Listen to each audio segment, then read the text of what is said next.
Welcome back to another episode of Late Night Lime. This is P, and that is 12 over there. How's it going? Man, taking it easy. Just chilling, man. Looking at the Yeah, weather. listen, it was 30 degrees today, and it was so warm and nice. Yeah. I never thought I'd say something like that, but we've been dealing with minus and single digits for what, 3 weeks, it seemed like? Yeah, 3 weeks. I think it's because of snow on the ground. As the Well, snow that go down, it ain't get going cold. nowhere. Like, it hasn't melted at all. Yeah, as the sun set, that jump drop. Yeah. What's up, Gavin? Yeah, as soon as the sun go down, it automatically just. What's up, Gavin? Yeah. Welcome in. Make sure y'all hit that like button so more people can enjoy this show just like you are right now. Like and subscribe. So, what's on your mind, man? What's on your mind? Well, it's been like I said, today I definitely feel a lot better when it's warmer. Okay. My body feel better.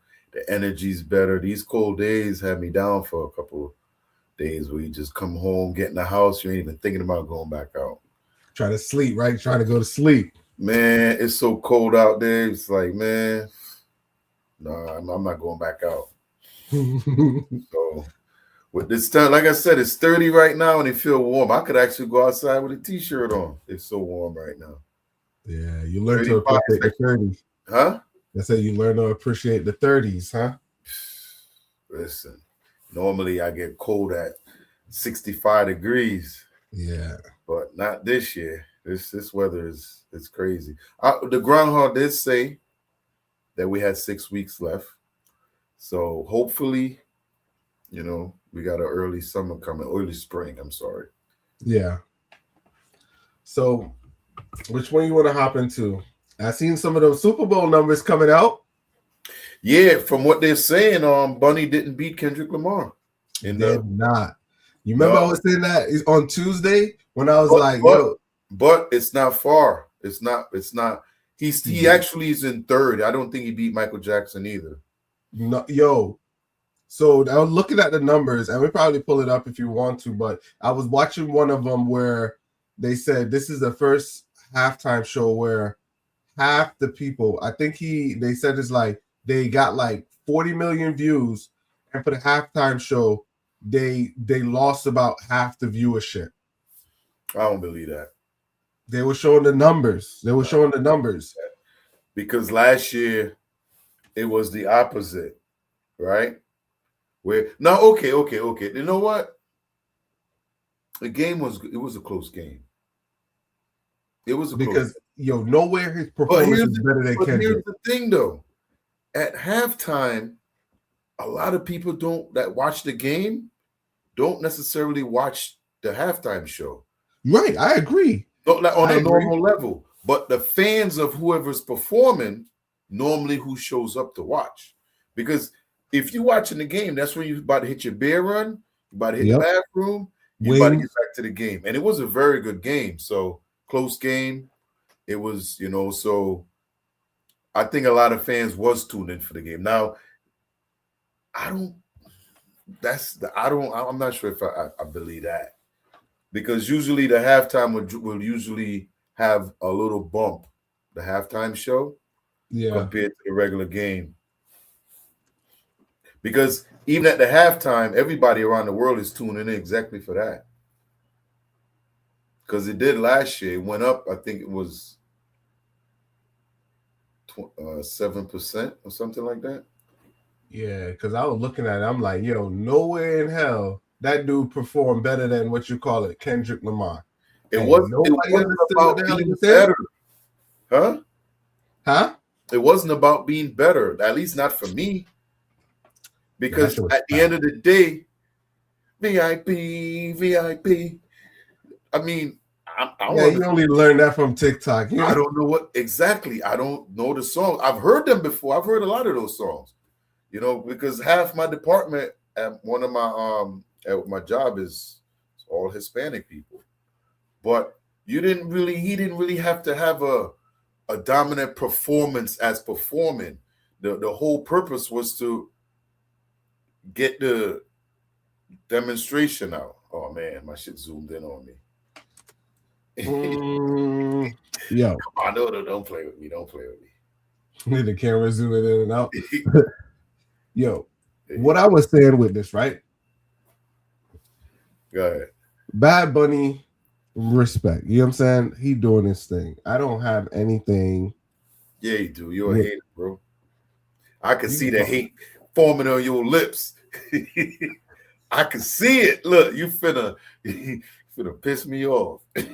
Yo, there's no way. It's like this. I've seen too much videos of people saying they didn't understand what the hell he's saying. Nobody understood what he said. If you don't speak Spanish, you're not going to understand. I agree. But I don't think you needed to understand and speak the language to realize what he was talking about. His was clearer than Kendrick's was. What? Tell me what's the message. Let me tell you this. All the people last year that watched Kendrick didn't understand nothing he was saying neither. What? And he had a... Nobody understood what he was saying last year. You're trying to tell me they didn't understand, not like us. We're talking about the whole performance. Everybody, at least all the people, was like, what is he talking about? I can understand nothing he was saying. What is he talking about? Lie. I'm telling you. I've seen, dude, you know how many petitions were signed against him? Like people actually complained? There was a lot. It was over 1,000. That don't make sense. So how not like us go number one and it's only... Yo, that don't make no sense. Because the Super Bowl, and this is what we're talking about, right? The people that's buying the tickets are the people with moolah. They have money to spend. The true fans ain't at the Super Bowl. I'm a testament to tell you, when I went to see Kendrick Lamar over the summer, it was a sellout with Kendrick Lamar and SZA. It was a sellout, right? Now, I love Kendrick. I wasn't a huge SZA fan, but I know some of her stuff, right? Dude, the people with money buy up all the front row tickets. They buy up all because they got money to spend. But when you get to the concert, they don't even know the songs. They just want to say, yo, I'm at the concert. It's the same thing with the Super Bowl. It's the same thing where the people that's watching the game, like, look how much backlash this junk got, right? And some people are just tuning in for the first time this year. But at the end of the day, it's the NFL product. They could put on whatever they want. You don't have to watch. Yeah, that junk is trash. I don't know. He ain't beat out Kendrick. He ain't beat out Snoop Dogg, Dr. Drake. He ain't beat out none of them people. So, granted, I guess his performance was great based on y'all. I don't know what. I couldn't understand nothing. You know what I'm saying? I thought you were supposed to learn how to speak Spanish, yo. I know how to speak a little, but you know what I'm saying? Come on, man. That's the best time to come on, man. You don't got to be closed-minded. You're a hater. Yo, let me tell you, I was more happy to see Ricky Martin than him. Come on.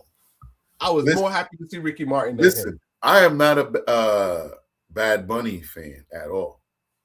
At all. Like, and watching what I saw, I mean, it ain't happening every day. But I liked what I saw. I enjoyed it. Tell me what you see. Tell me what you like about the show. But like, you can't tell me. Well, you ain't giving me a chance to talk. My bad. Go ahead. It was a lot of things in there. It showed, like, for instance, being from the Caribbean, it showed the sugarcane fields, which in America, cotton was picked, but in the West Indies, in the Caribbean, it was sugarcane, it was cocoa. It showed the struggle of those people. It showed, like, for instance, when he gave the Grammy to the kid, I think that was supposed to be a young him.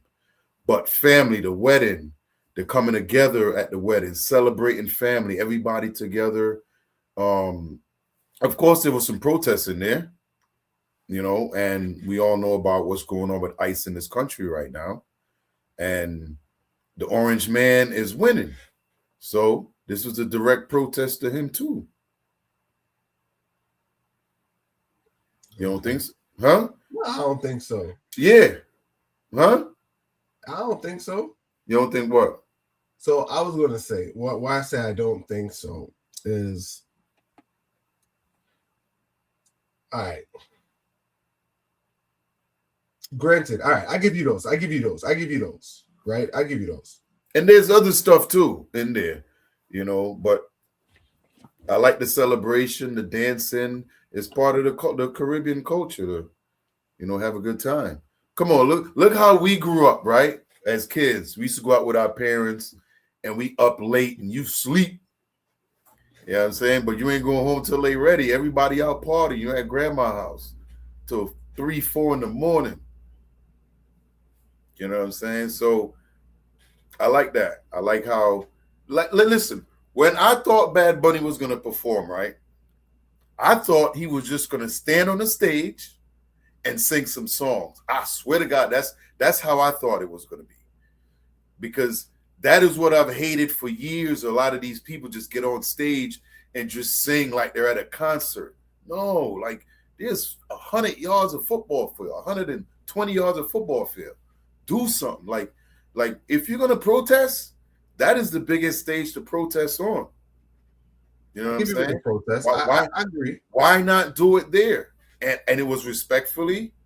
Nobody got I thought it was done great, Yeah, we've seen two different things. I won't say anything. I won't rain on y'all parade. Yeah, it's I think it was great. I mean, like I said, I'm not a fan of Bad Bunny. But I agree. I'm not saying look at something and be like, you know what? I enjoyed that. And I did. Yo, y'all could have. I think they could have got some. I don't know, man. I don't know. Because, but I stick to the numbers, right? Here's what's gonna happen too, I'm right? Stuttering. Here's what's gonna happen, right? Even though he didn't beat Kendrick Lamar that night, this thing is on Apple Music. You can watch the video. That thing's gonna get 200 millions of streams because people can go watch it and rewatch it. Just because of the conversation we're having. Guess who's beating him out? Who? Kid Rock. Trust me. My boy Kid Rock did the other halftime show. 6 million. Yeah. You know what I'm saying? And that's yeah, Kid Rock is number one. And that's the nail in the coffin right there because look, Bad Bunny had all the machines behind him. He got 6 million views. That's probably just his fans. Compared to the 20-something million this dude got. I mean, I don't have a problem with him putting it on concert on. He got views. That's good for him. But I was talking about on Apple. He the number one. Dude, Apple don't care. Apple in for the money. Exactly. That's what I'm trying to say. Surprised if Apple didn't sponsor that too. I feel you. I agree. Yeah. It's about money. Yeah. So that's what I'm saying. So let me ask you a question. Do you think that's something you think more artists are gonna do? Hell yeah. If they keep protesting like that or they keep coming up with these off-brand stuff, I think sometimes Let me see if I could find that clip. Which one is that? The clip with is showing like from Super Bowl. I think I got it here. You got it? I don't have the. Hold on, let me see if it's the right one. It's the clip showing like. Yeah. I got it. And when you look at like some of the past performances, like you go back from the one with Warren Moon. I have the top 5. Top 5 what? The top 5 Super Bowl performance numbers. Nah, not that one. You could bring it up though. Let me see.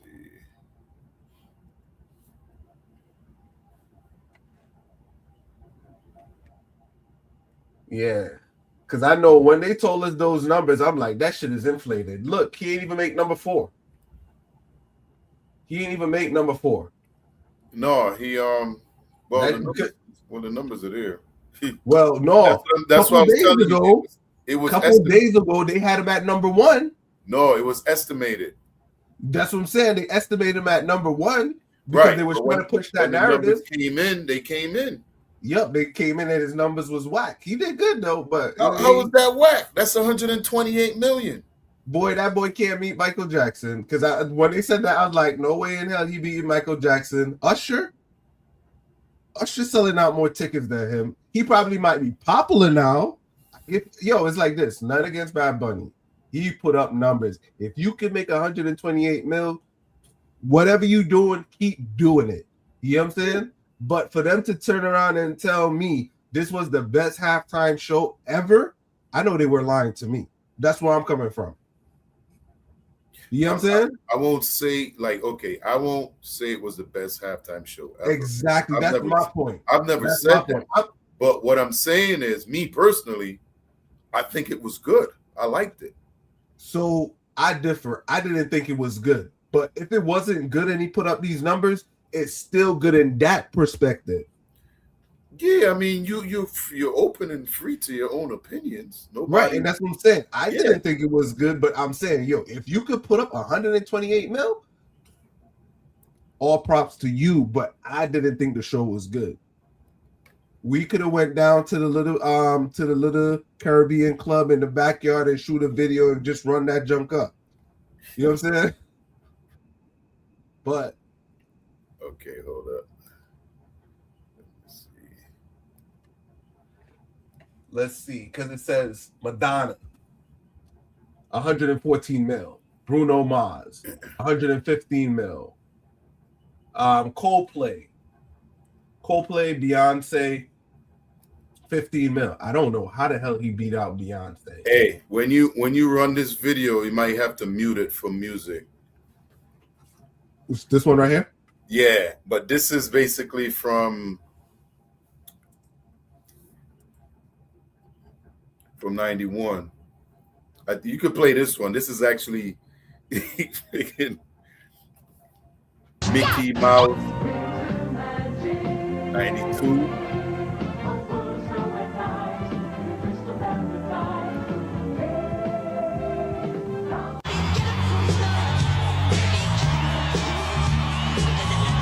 Look at the people in the crowd.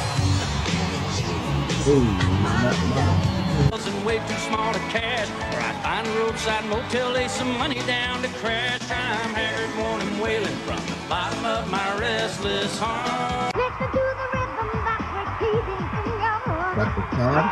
Every day is a time. Every day we cry.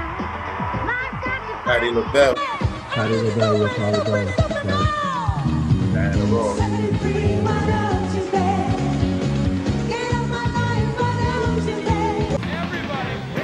Everybody needs somebody. Brothers. Everybody needs somebody.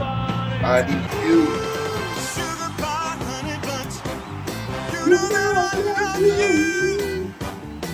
I can't help myself. Looking back on was a little empty-headed boy. That's right. Friends from every country, face from every land. We'll celebrate the future. Hand in hand. We'll celebrate. Britney. There you go. Yeah.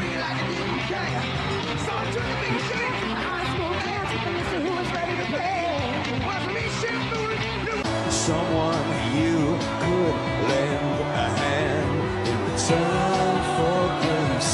So beautiful. This is a big song. It was. I'm going out tonight. I'm feeling alright. Gonna I forgot her let it name. all hang. I can't remember her name. I remember this one, boy. Oh yeah, I still got this this on tape. I still got it on VHS.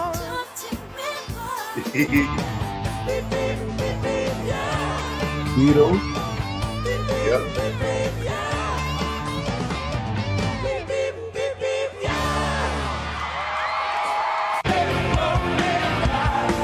This is the I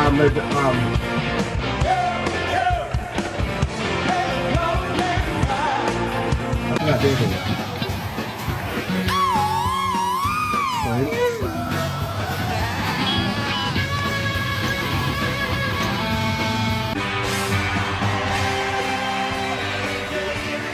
So P, That's when they started having the cameras that can move around the stadium. Yeah. So that's why they used to be stationary.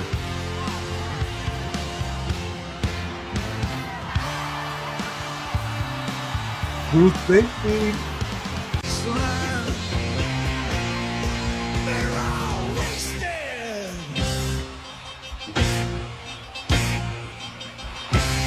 Come on, pump it louder, Black Eyed Peas. Black Eyed Peas. Yep. Down on my knees, I wanna Madonna. take you there in the Hero. midnight hour. I can feel your power, just like a friend. You know I'll take. I don't think you can handle this. Hey! You ready? Give it up for Destiny Child. Cause my body Look at the crowd. just for you, babe. My body don't care. let's do it. Said, give me your teacher, baby. Said I gotta tell you a Bruno little something Mars. about yourself. Yep.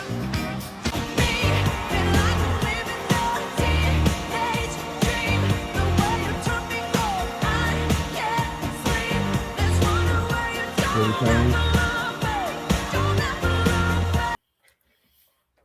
That's what we talking about. So that was so you could get an idea of the people that's performed in the last couple of years. Exactly. And if you look at that, like, all right, so let's Hey, hold compare. up, before we get it, I want to say what up to mom. Mom's watching. She want to say hi. Hey, mom. What's up, Mom? I know she checking this out. But yeah, Super Bowl. Okay. Go ahead. So, Gavin said, "What's up, Mom?" Yeah, I actually talked to her today. Me and her talked for like a good 40 minutes. Every now and then I get a message to somebody. Hey, you're on. But what I was gonna say, right, is Yeah, go all ahead. right. Let's compare Shakira to Bad Bunny. Mhm. Shakira performance was way better. She had Right. a worldwide hit. She had Because Zootopia. she just performed. She got on stage and with a bunch of dancers and did her set. Right, but That's it. right, but let me break it down. She had a #1 movie. She had Zootopia behind her, so she had way more momentum going into the Super Bowl than Bad Bunny. She had Zootopia Let me one. ask you a question. Where is she on the list? She ain't even. I don't think she made the top 10, bro. I don't think she made top 10, but her performance was way better. And at least look, that was I'm breaking it down. Mhm. Spanish. So Shakira was the first Spanish. We could say she was the first Spanish person. Yeah, it was right? her and J-Lo. We know Jello from the block. She from No, America. it was them together at that Super Bowl. Right, but who was it? Who was the headliner? They were together. They were together. Yeah, it was like a co-headliner. Okay, cool. So even with that, look, their show is like this. It was still entertaining, and the crowd was moving. Yeah, Right? I understand that. This wasn't what this was supposed to be. He could have done the same thing. He could have got on stage and just got a bunch of dancers and performed, but that's what he wanted to do. Yeah. I think he gonna slide down that chart more as the numbers come in, man. I think he gonna slide down the chart. Nah. I don't think it's going up. Nah, it's But over. so where my premises lie is the premises that I was coming from is they were trying to tell me this was the best halftime show, and I didn't think so. Even with the numbers, I know all them numbers was inflated. So like now I get to spit my junk because I knew this wasn't a good halftime show. You can't look at me and tell me people in the stadium. Everybody last year said Kendrick had the worst halftime show performance. Everybody was saying that. And I was like, what are y'all watching? So that's what I'm saying. When I look at this, I see what it is. I didn't need to learn to speak the language. I understood what it was, and I understood that he's a big artist. right? He could who? perform. He's been doing that his whole To life. whom? Huh? To whom? It don't matter to whom. Like I said, I don't listen to Bad Bunny. Right. So it's not to you. Look, not to you. No, Okay. I'm not a fan. But I'm not Exactly. going to That's what sit I'm there and saying. tell you what I Who? saw is trash. But that's what I'm saying. Who he? That's art. So who is he a big artist to? If not to I'm you, if not to assuming me. to Latin people. I agree with that, but even some Latin people may not listen to him. It's like this. Right, It's right. like, They may not. Not everybody right. listens to Kendrick. And that's what I'm saying. It's like Kendrick. It's like right. Not there's a lot of people that don't like Kendrick. exactly, and that's what I'm trying to say. But you just go for the ones that like you. That's all. Leave the haters on the side. You don't need them. But I would say this, man. Let him do his thing. I'm not saying that, he could do his thing. He number one in whatever he's doing. God bless. You get what I'm trying to say? Yo. Keep doing it and run it up. But that show ain't me. That show ain't me. The NFL Just a minute. fans. Say I am a hater. Hey, Who? I'm hearing Vibes Cartel next year. That's what I'm talking about. Could you imagine?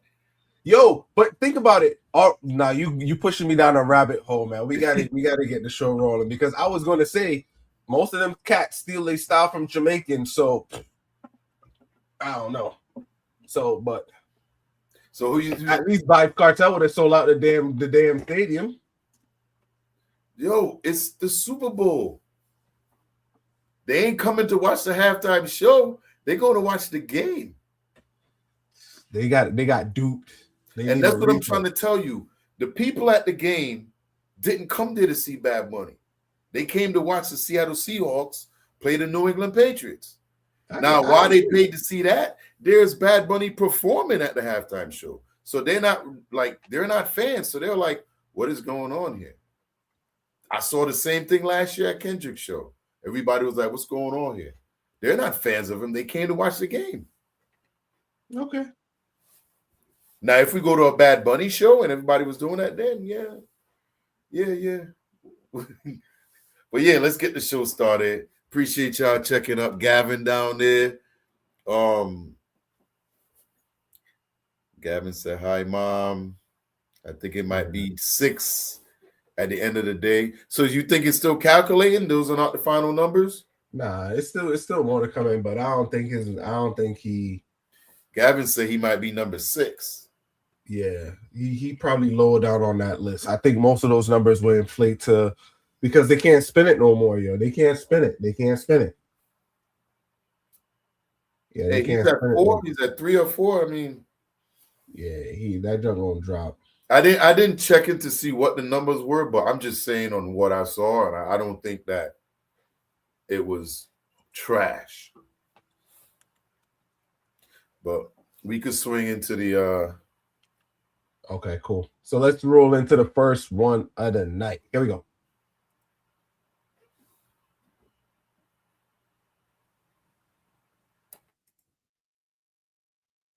I got a situation and I need to know from the guy's perspective if I'm tripping or not. I followed this dude on Instagram last night. We had over 30 mutuals. He was kind of cute, seemed cool. I'm not thinking, oh, this is my husband. I'm just thinking, let's expand the network. We clearly are in like the same social circles. Let me follow him, right? I did not like any of his photos. All I did was follow him. A couple hours go by. I'm thinking, okay, cool. Like maybe he just won't follow me back, whatever. Get a call. Ring, ring, ring, ring, ring, ring. It's one of my guy friends. Pick up. Hey, guy friend. Hey, Cammy. What's up? Oh, did you follow so-and-so on Instagram a couple hours ago? Yeah. Okay. He's like, well, why? I'm thinking maybe the guy has a girlfriend and is like telling the guy like, oh, can you let your girlfriend know that I have a girlfriend or something like that. So I'm like, yeah, I followed him. We have a bunch of mutuals and he seems cool. Like I see y'all hang out with him. I've seen a couple people hang out with him. What's up? He's like, oh, okay, because he sent our group chat your profile and was trying to ask like for your Carfax. Carfax? I'm sorry, am I a Nissan Altima? He was like, oh, we're just trying to see what type of timing you were on, like, what you trying to get out of this. Out of what? A follow on Instagram? I didn't like any of your pictures. I didn't slide into your DMs. I followed you on Instagram. To me, that's the same thing under the same umbrella of girls posting screenshots of rappers in their DMs, which I think is really corny. Why are you sending my Instagram to our mutuals that you're also friends with asking why I followed you on Instagram. Like, am I tripping? Is this a thing that guys do where anytime a girl follows them or likes a couple pictures, they're sending the picture to any people that they have mutuals with? Is that not a bit much? My dating history? Why are you trying to figure out my dating history? What does that matter? So Why does that matter? Because he might be interested in you. would you? But why? No, I don't think he was interested. That does not show interest. Think he about to scam her? I think there's a. All right, let me word this slightly different. That whole situation is weird, and this generation is like that, right? Where they look at the wrong things. You know what I'm saying? And probably they have their reason for why they're doing it. But if a chick, or like, let's say I follow some chick and a chick called me up, like, why you following me? Or just tell everybody, oh, Winston just followed me on such and such. What you trying to do? Something about that is weird. It seems childish, right?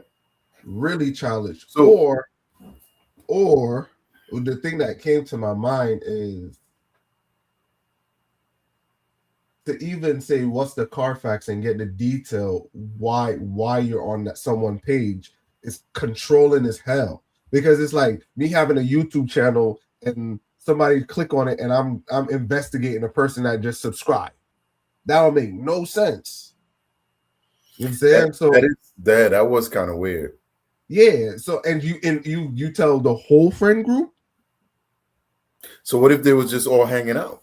They could have been hanging out together, but that is still is, because he might have been waiting for that follow too. But she said she thought he was cool. Yeah, I know. Yeah, she thought it was cool, but I didn't know following somebody is that important. Like, you just, like, you think he maybe was looking for more, possibly? But you won't go about it that way. That means he don't got no game. Yo, if you it's like this, let's put it past it. Let's play that out. She looks young too. If a female follow me, right, and we're in the same friend group, all right, she follow me, right? But it seems, let me tell you, it's one of them petty group shit where Gotta be. Where it's like this. You have those girls that don't want other girls around certain people and they bash girls. So it's like, oh, Katie just followed me. Why is she following you? Blah, blah, blah. You know what I'm saying? And they don't want her to be inside of the clique. Now they're trying to shun her. So now they're telling the dude, hey, yo, reach out and say this. You know, that type of kitty stuff. You know what I'm saying? Because if you're a grown-ass man and somebody follow you, all right, that's cool. I see you. Exactly. You're not telling a whole bunch of next girl or a whole friend group. You know what I'm saying? Now, here's the thing. If she followed him and then DM'd him, then we could say, oh, yeah. But to just hit somebody up on a follow, that's diabolical, bro. Yeah. That's crazy. So I'm kind of glad she shared her story, because now she know what friends she got. Now she know the people who to trust, and that inner circle ain't yours, girl. That inner circle or whoever that clique is not yours. You gotta find new friends, people that rock with you, because to have all these people because think about it. You can imagine if she sent them a DM, how they would have ostracized her. You know what I'm saying? That's what I'm saying. If he had actually DM'd her, I mean, she had DM'd him, or just say, hey, what's up, through the app? Oh, Yeah. Could have been levitating right now. Just Yep. You would have seen the screenshot. Oh, she just DM'd me, blah, blah. Yeah. And he would have definitely screenshot it and send it in the group chat. Yep. So some of these people now, they weird with it, man. They weird. You know, they're weird about how they go about, the social media thing and life, so Could we say some of them act like feminine-ish? yeah, that's a female trait, man. Definitely a female trait. Because I know a lot of ladies have group chats.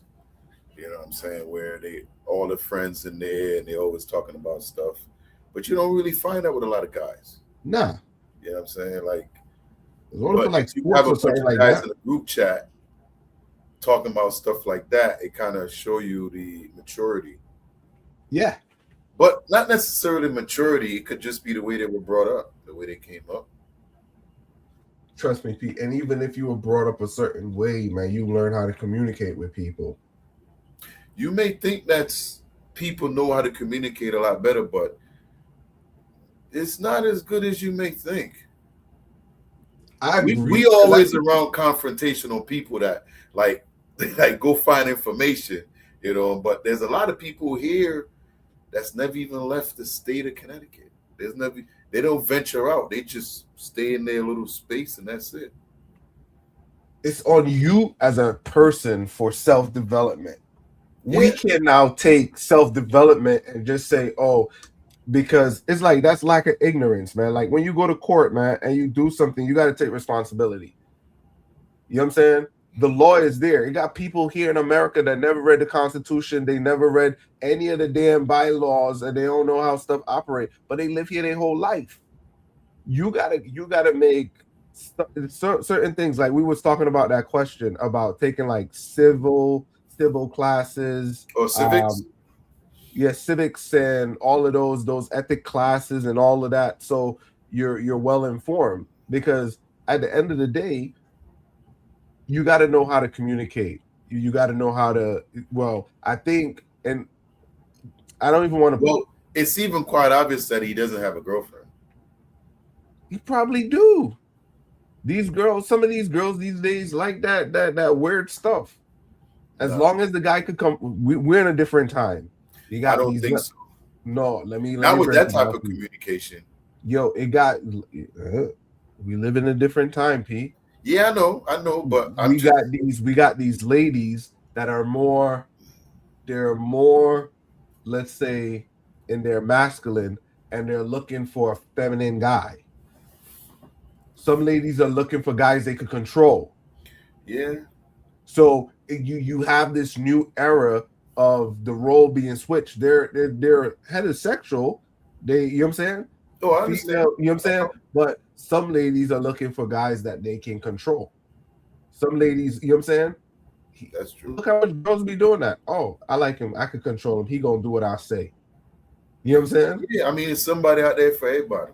Exactly. So these are the things that we're seeing. Yo, and trust me, a lot of these dudes, if they ain't getting none, they gonna conform. If I'm trying to get something wet, you know what I'm saying? She's saying do this, do that. You know what I'm saying? I ain't never. That's the generation but they don't know. They don't know better, and I give you that. But still, you still got to learn the game. So basically, the unks ain't pass it down. It don't got nothing to do with us. It always got something to do with it. You got to pass the history down through generations. Let me tell you this. Did they have to pass it down for you to know what to do with a female in the bedroom? No, it ain't that. It's not in the bedroom. It's getting to the bedroom. They can't. You got to have the conversation in order to get there.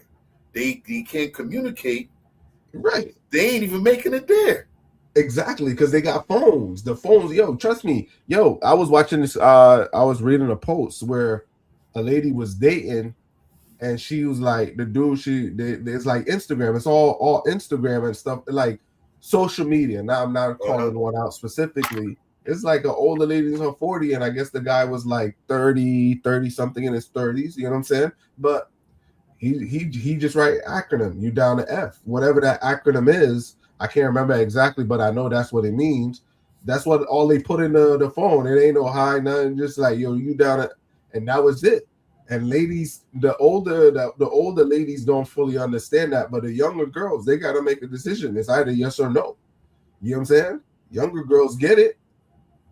But it went, you know how much and it doesn't matter, because it's the same thing when you're a stand-up guy.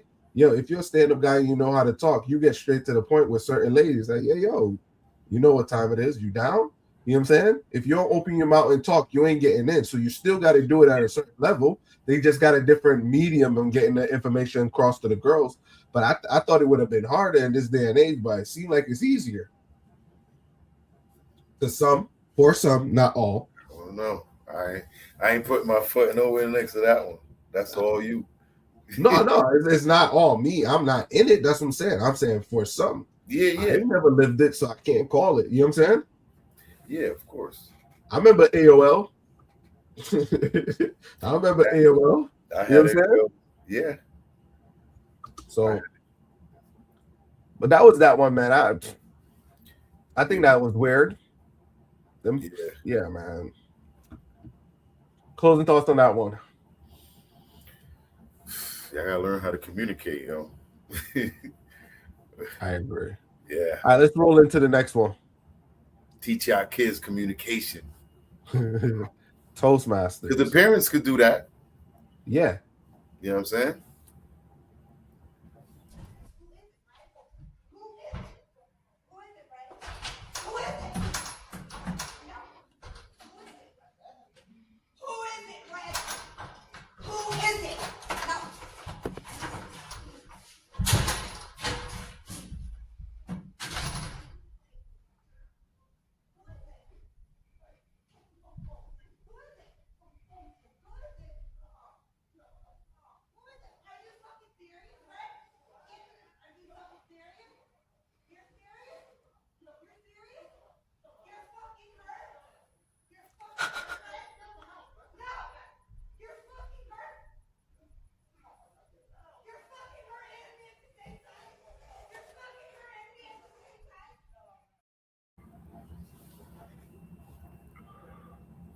So that one didn't really have anything, but it was a narration of. She said her ex. I couldn't. Well, now she also said that the woman she got caught with is one of her friends' wife. Yeah, that's what it said. Yeah. So when I was looking at it, I think, boy, they too close for all that drama, bro. Because the way how it depicted, I thought it was she was messing with that guy that was arguing, but she said it seemed like she said that was her ex apartment. Because I missed the first part because I didn't catch the first part, but the second part she was saying that she knew the lady or the friend of the person that he got caught with. So it's hood drama right there. Definitely, man. I feel like I don't know why people put themselves in that predicament. Well, let me pose my question, right? This was my question for this video. So, with now seeing this video, right? People always go through this thing where when they're in a relationship and someone is cheating or whatever. The question I want to pose is a twofold question: is does it matter who the person is cheating with?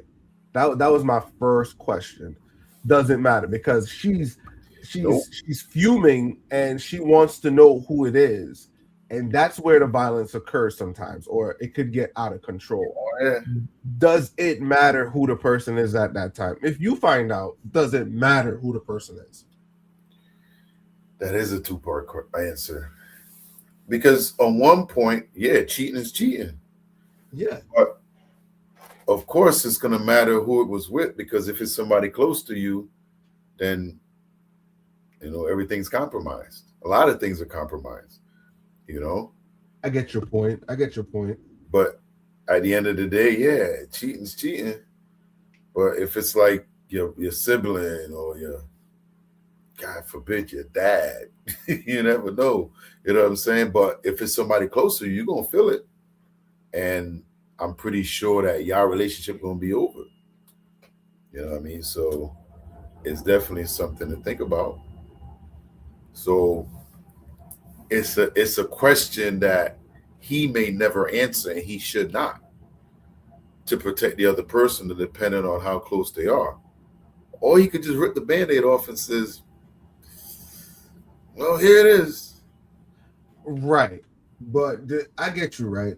But I don't think he should tell her if it's gonna. That's what I'm trying to say is because if she don't know, how do she know it's someone close to you? Like, so you see your second part of the question. If she don't know, that second portion of it ain't gonna matter. It does If she, matter. no, well, what I'm trying to say, what you don't know, you don't know. Right. That's what I'm saying. Like, he can make up something else, make up whatever, you know what I mean? But it can't come out to be the truth depending on how close she is to the whole situation. All right. I agree with that. And that's why I posed this question because But I'm not saying that's right, though. I get you. I'm not saying we just posing the facts, right? If someone doesn't know who the other person is, and that same situation where he's trying to leave and she wants to know who it is, and she's keeping him in there, I can see where that could go left.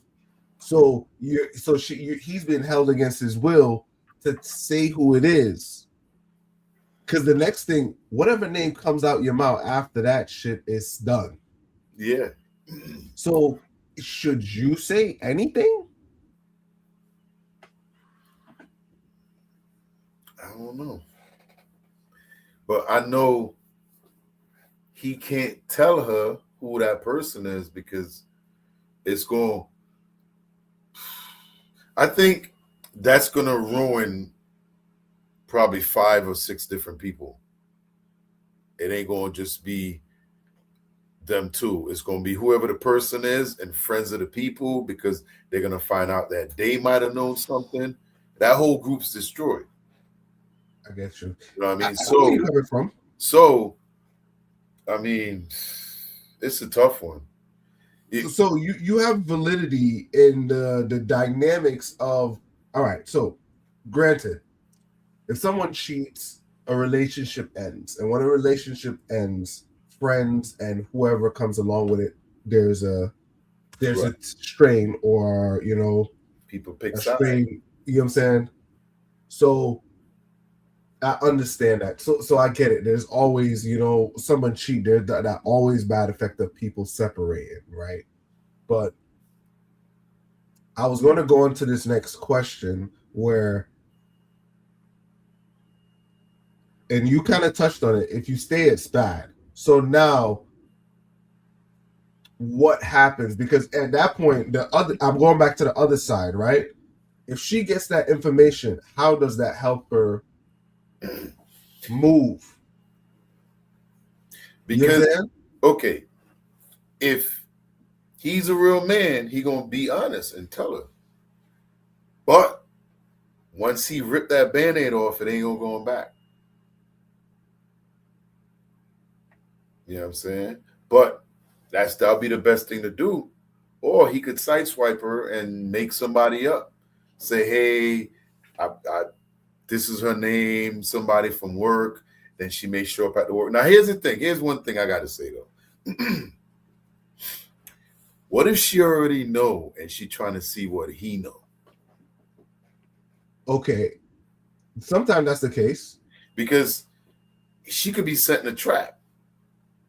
And are you certain that this ain't going to come out? Like, do you know for sure she ain't got no information? Because eventually people talk. You know what I mean? There's cameras in different places. And she seemed like she on it. So you got to think about that too.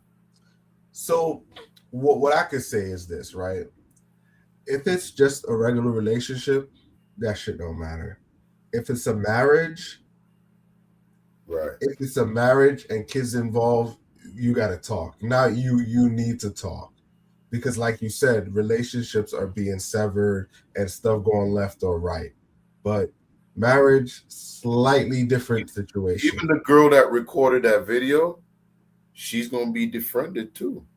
Yeah. You know what I mean? So, like I said, it's a lot of people won't talk after all this settles, when it settles. Yep. Because the reality, they could tell what apartment, based on perspective, they could tell it's coming out of her apartment. You know what I'm saying? So whoever that person is, perspective is a key, man. So she gave away her position as well. So that one is definitely crazy, and that's where people got to be careful and record it, because people are not stupid. That's how people identify. That's how most high people could tell where like based on the angle the camera was shot, where it came from and who You the know, that person. was one thing I was gonna say. Like, I'm surprised that she posted that, because I mean, you're not scared that somebody gonna find that video, because like you said, if I run across that video, yo, that look like my hallway. You know what I'm saying? And Yep, that's definitely.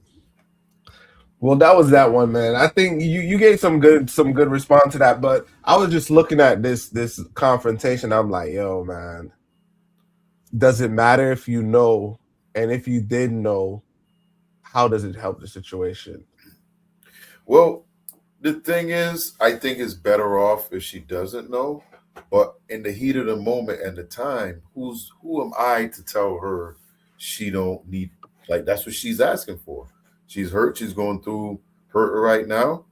Okay. So I'm assuming she may already have an idea who it might be, because how did she know he was cheating? You know what I'm saying? Yeah. So even if she heard it from a Tweety bird, they gonna be like, he got caught with so and so. You know what I'm saying? They gonna call a name. They gonna make up something. It ain't gonna just be like, yo, this dude. And then she come with this type of energy. So she's already speculating it could be somebody.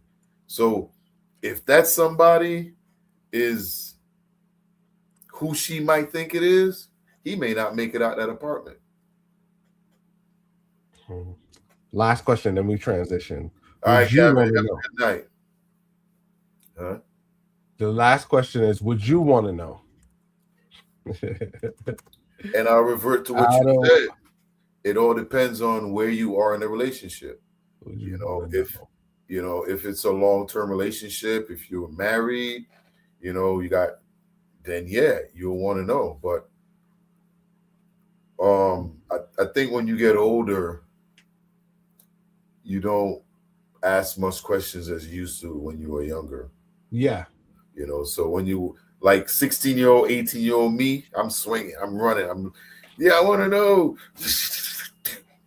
But 50 me, 40, 49-year-old me. Yeah, that one is a tough one. I'm gonna tell you, it's 50-50 for me.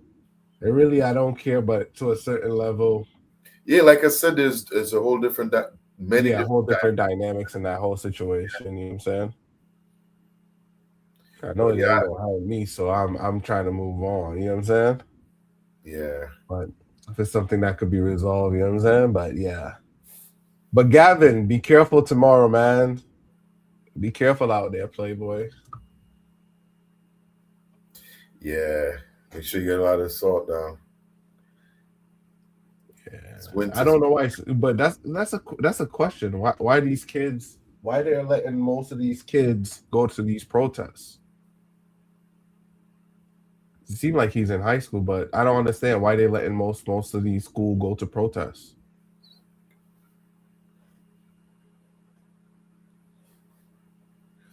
Oh, he's on asking. campus, so it seemed like he's in college. All right, that makes a little more sense. I get that. I get it. Okay, yeah, he's in Yeah, that's a college, yeah. Campus, so that makes sense. Let us know how it goes, man. Hey, I tell my kids, Gavin, stay away from those protests. Yeah. Get inside, get your books, and work on your next mission. Stay away from those protests. Trust me. It's actually a high school. I'm actually in a high. So he says, actually, I'm in higher, but we have a bigger school. Mhm. Okay. You're getting them books. Forget about that protest. Watch it later on TV. Yeah, man. Because when stuff pop off, man, you want to be safe. Yeah, it's not worth being out there to risk your life. That's all I say about that. And that's all I'll say about that one. Yeah, man. That's Yeah, my definitely. best Forrest Gump. Life is like a box of chocolates. You never know what you're gonna get. That movie did numbers too. But let's roll into the next one. All right.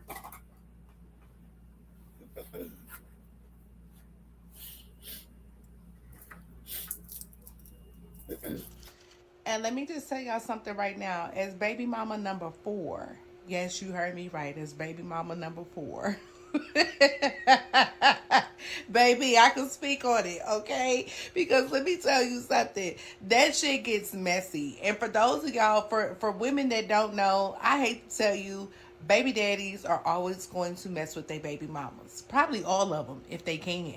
You understand what I'm saying? It's just something about when you have a baby with a person, y'all might never really like rock with each other again, but y'all always have that connection because you have that baby. And men know that. If you wanna keep a woman forever without having to marry her, just put a baby in her. Just get her pregnant. Get her pregnant, because that baby is going to soften her heart for you every single time. It doesn't matter how old the child is, and especially like if y'all on decent terms, you know what I'm saying? Now if you was just like, I mean, you never know. But like if y'all on decent terms, that man still fucking his baby mama, or he will try to. I'm just gonna tell y'all.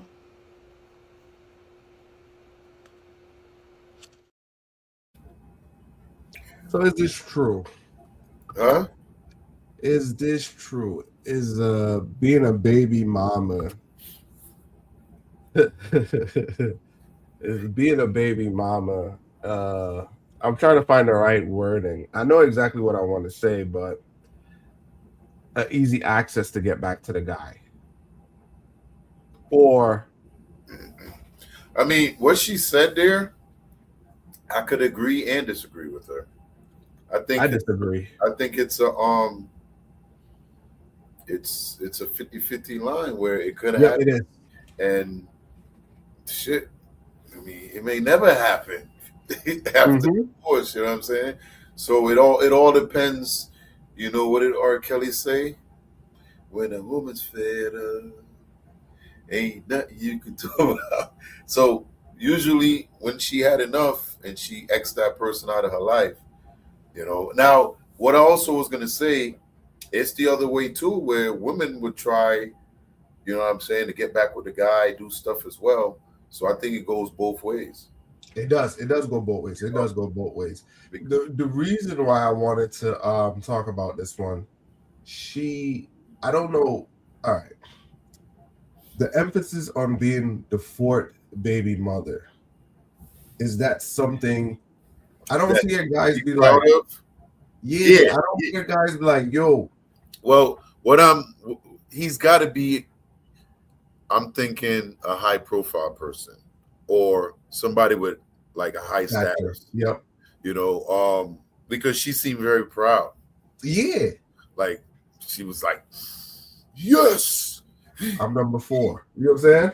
like, and you're 4, like you complaining, but she's happy. So I guess I'm assuming she's getting something out of this. She's definitely getting something out of this. But she was very proud. Now, she didn't seem that young. She beautiful lady too. I don't know why she would be one to hold on to that. You think beauty has anything to do with what's going on out here? Not necessarily. Listen, bro, out here, nobody don't look at that stuff that much, man. They all could get conquered. Okay. You know what I'm saying? If dude got a big enough bank account, checkmate. I see that one. Because here's the thing. She understands she's baby mama number 4. So it seemed like she know the game. You know what I mean? Yeah. Because, and you know what? It's crazy. She might already know the other girls, the other baby mamas. So let me pull up one for you. No, I don't want that one. Give me 1 second. There's a clip I want to show you. Damn, where is it? Shit, just pull up a Stephon Diggs and Cardi B. No, I got one way better than that. Because they, you know, we got to do him, man. I think he had, 3 kids last year? Hold on, let's see. I can't find it. Hold on.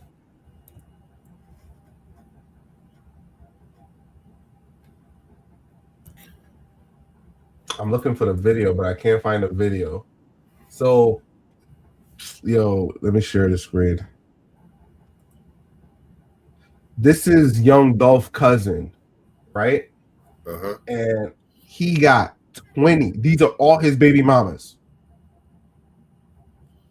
Yeah, that's a lot of headache, bro. He got about 20, somewhere like 20, 25 baby mamas. They all like in a little cult. He might as well buy a little compound. Yo. He might as well buy a compound and just give them all a house in the compound. Have all his kids. 20, you said? Too. You said 20?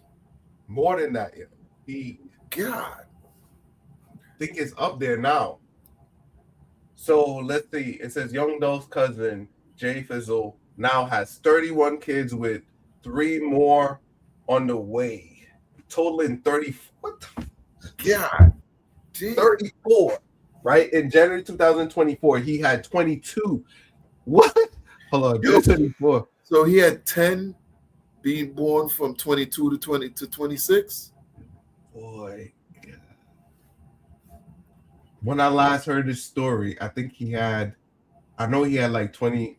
Damn. He added 9 cents, meaning so he had 22, meaning he added 9 cents. Locked in, looking at these women. Oh man.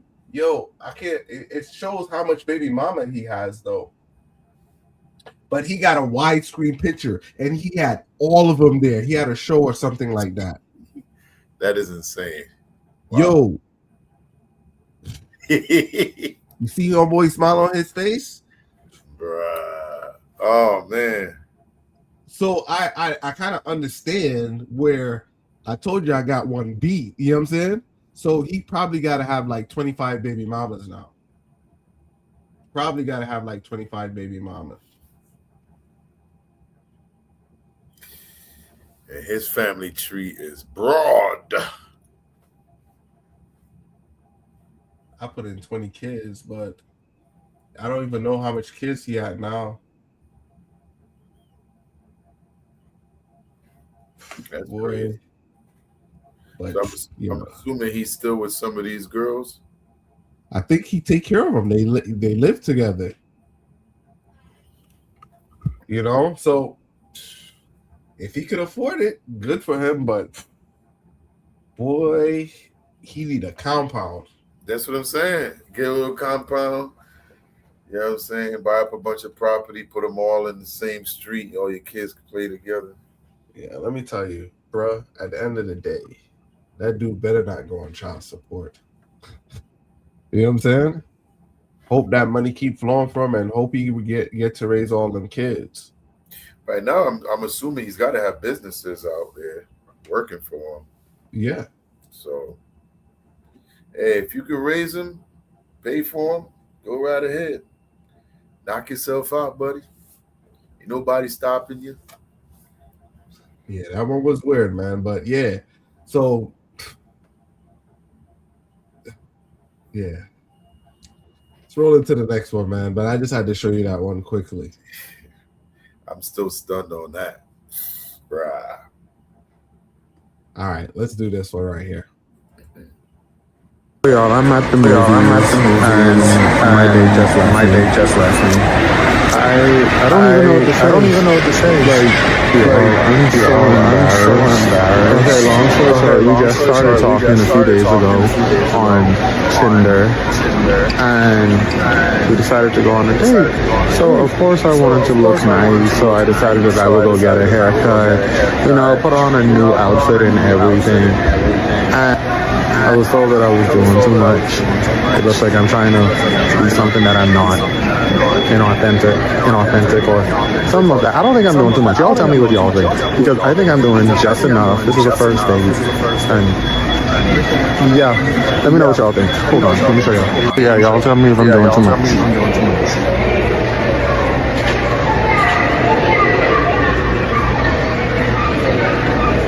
No, right? Like, this is a normal date outfit, no? I guess not.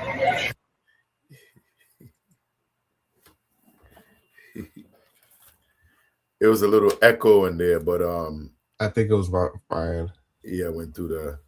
Well, my mic was muted, so I don't know. My mic was muted too, but there was like an echo in the when he was speaking. Yeah. It was like the double. Oh, the shorts on the short side. I'm assuming so. Yeah, on the short side. I noticed that with that process. Yeah, because it's double playback. But yeah. So. Also, we're hearing it, but they don't hear that. Well, it depends on what platform you're on. So if you're on the long format or the shorts, and I have that's why we're hearing that. So let me stop this one because it's sharing the audio. So that's where it is. It was sharing it from inside of the shared thing, but it shouldn't happen anymore. Okay. Yeah, but we want to make sure the listeners get the best experience. Yeah. Yeah. So go ahead. What I was going to say was that was his outfit on a date. What do you think? You remind me of Eddie Murphy and Arsenio Hall in Coming to America. Welcome to that's what was Coming to America? Yeah, Coming to America. Boy, like he was dressed to like, you know what? Because that was their first date, right? Yep. I wonder if they known each other before. Because, like, sometimes you may know somebody and then you may say, let's go out on a date, whatever. But obviously, I don't think she's ever been around him. So she don't know what his aesthetics was going to be. Because it seemed like he had a really nice coat. He seemed real Afrocentric. Yo.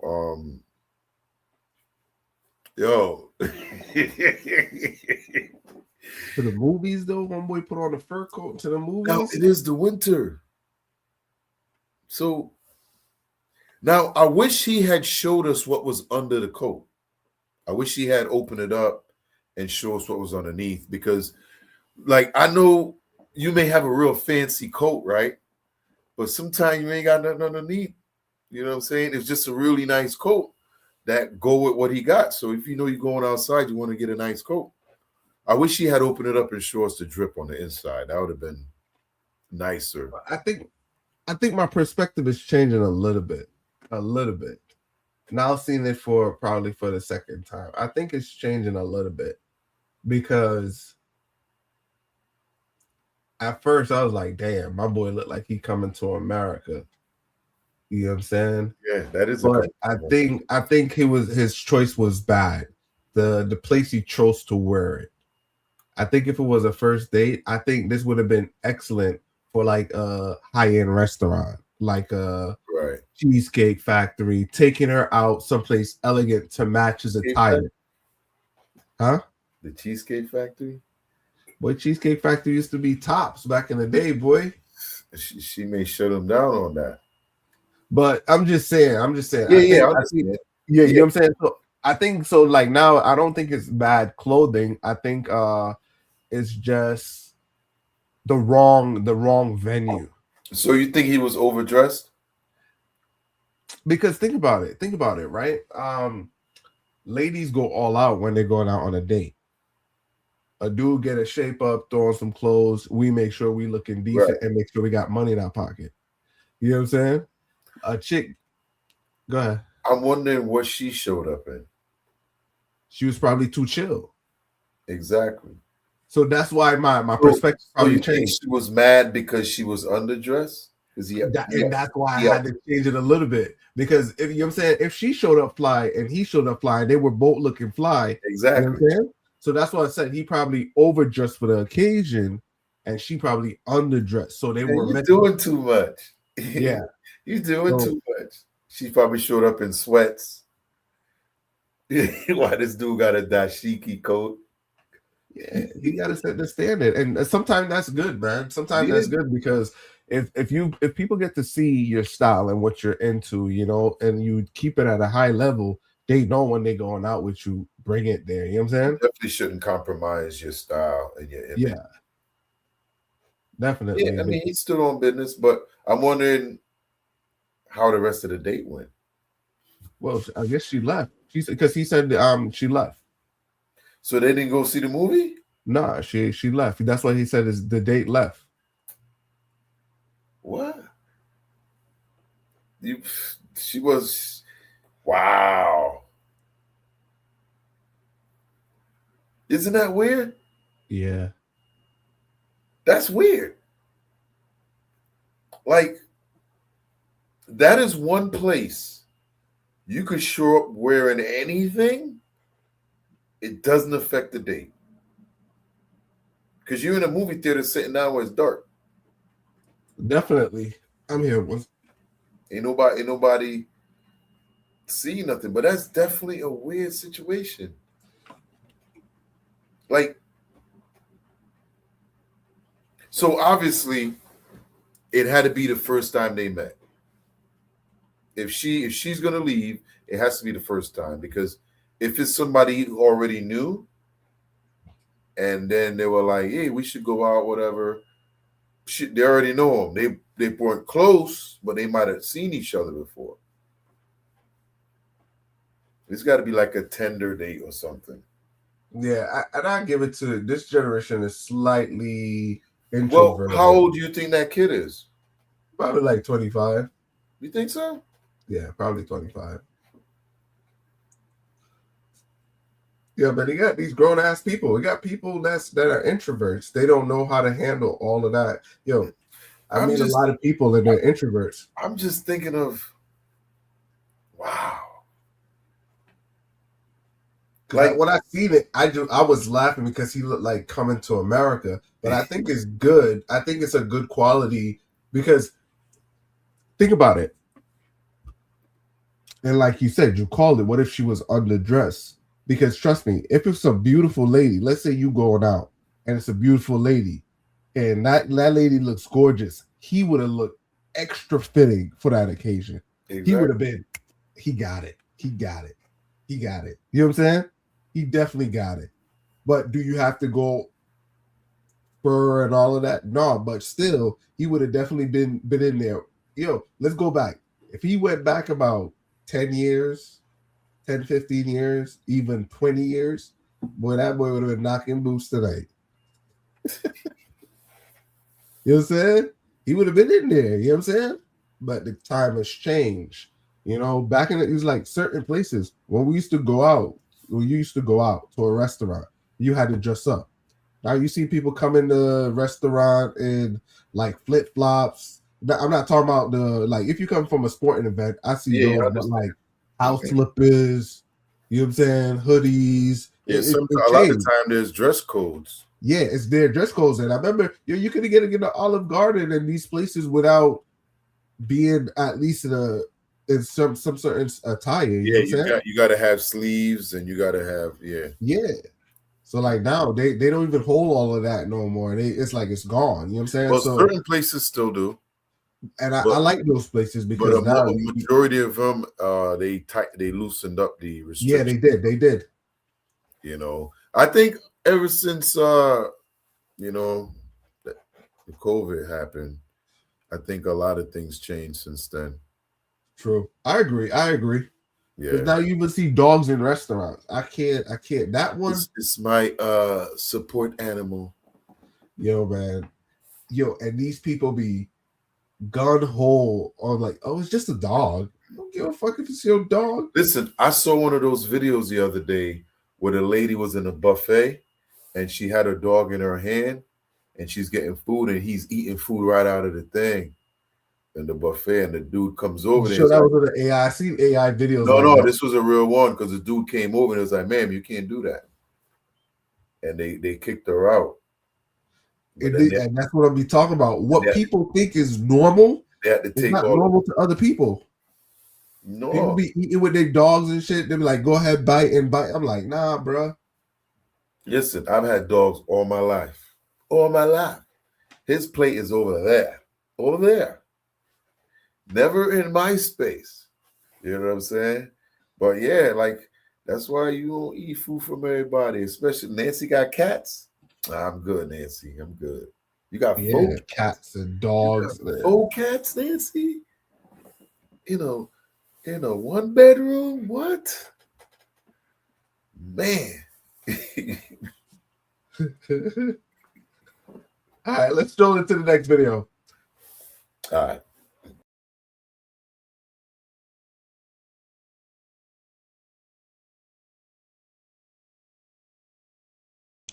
I am 27 years old and about to get divorced from my husband after only being married for 3 months.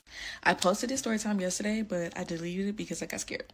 I'm not going to yip yap too much because I know this story. This is only part 1, and it's going to take the whole 10 minutes, so I'm just about to get right into it. So my husband and I got married within a year of dating. I know. People going to say that was too fast or yada, yada, yada. But in my head, I didn't think that was too fast because that was my man. That was my man. I loved him. He always treated me right. He was kind, protective. He was a problem solver. He was strong and handsome. He was in a gym. He prayed with me. Like, he just took care of me, really. So I didn't think there was anything to it. There was some things that he was missing when it comes to what I desired in a man and a husband. But I had never had a man that was treating me in this way. And he just came at a time where I was like, oh, that's gotta be God.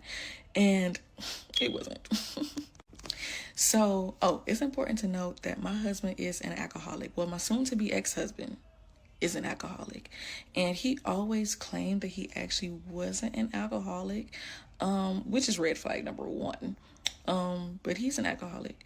So there would be times where he would occasionally slip up when it comes to drinking while we were still dating, but it wouldn't be anything major. It'd be like a couple 4 locos or something, but he wouldn't be like drunk or messed up. Well, actually there was a couple times where he got drunk, but I never thought too much of it because it was like once every blue moon. So I was like, okay, he's just going through some things. Mental health and black men, he just needs somebody to be there for him. I'm not going to be that woman that turns my back on him when he needs somebody, yada, yada, yada. So fast forward, and it's about time for us to get married. Well, it's not time we didn't plan our marriage. We eloped. It was like a decision like that. We had already been talking about getting married, but we didn't plan to do it when we did it. So about a week prior to us getting married, things were getting rough in our relationship, and it was stressing me out. There was just a lot of things going on. He was drinking more and he was just not okay mentally. And I was calling off work to take care of him and all the other stuff. So one day we was on the way home and he looked at me and said, let's get married. And I'm like, what? Like, are you sure? Because are you sure you're not saying that out of emotions right now? Because, you were already drinking a little bit. Are you sure that you actually want to do this? And I should have been the one to be like, no, we're not going to do that. But I wanted to get married so bad that I overlooked all the red flags that was staring at me blatantly in the face. It was just, I was blind. I didn't see it. I had on rose-colored lenses. So anyways, that same day we said, let's get married, we went and got married. Bought the rings and everything the same day and went to the courthouse and got married. And so that was a good story. I was getting into it. It had about a minute, but this video is about 10 minutes long. So I she goes on for the next 6 minutes. You could keep playing snippets of it. We could talk and then you could come back to it. I can't control this one. I gotta load it in order for me to. All right. You want me? I could load it up, but this one is 10 minutes though. Oh, go ahead. My question for this one was, all right, so She was. Let me turn on the banner for this one. We get divorced after 3 months. So it was a spontaneous marriage, right? Spontaneous marriage. And she explained how they got married. You know what I'm saying? So my question would be, she knew the red flags, but still got married. I'm not picking on that, but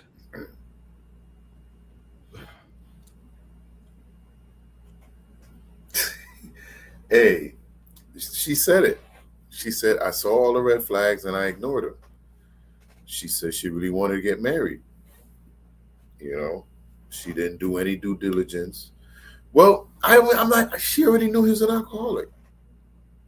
yeah, because I was going to go down that line of Everything she, no, does she say at the end of the video why she's divorcing him? because he's an alcoholic. She said he Right. wasn't right in the mind, so Okay. So she already knew that from the jump. She knew he was, because she even said, oh, he slipped up sometimes. And she was like, well, yeah, one time he did this, whatever. And so there were signs. She saw it, but she wanted to get married. There was something about him that she wanted, she liked, because he's not doing anything different now that exactly. he's not doing before they got married. She did say somewhere in there, like minute 2, minute 3, that like mental health or something like that. She had a nurse and would take care of him. So when I hear that, I'm like, I automatically went to the part of the marriage where they say for better or for worse. Is those vows still stand? Because she said they elope. So if they got elope, I don't know if they say that when you get elope. You know what I'm saying? So that's why I couldn't come in with that angle or for better or for worse. You know what I'm saying? And is marriage or the marriage vows mean anything? Like she didn't even like consult with anybody in her family, talk to her. Like, where's her dad? Hey, dad, I'm getting married. Let me meet this kid. They went and got married the same day. Like, so it's quite obvious he has a hold on her somehow. But 3 months though? It doesn't 3 matter months? how long it is. The fact that she didn't even consult with nobody. You know what I'm saying?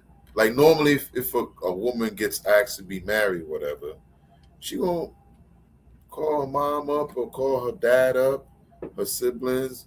She just said she went straight, got married the same day. They went and bought the rings, everything. They ain't talked to nobody. They just went in and did it. So nobody was there to help her, like to tell her, like, yo, this is a bad decision.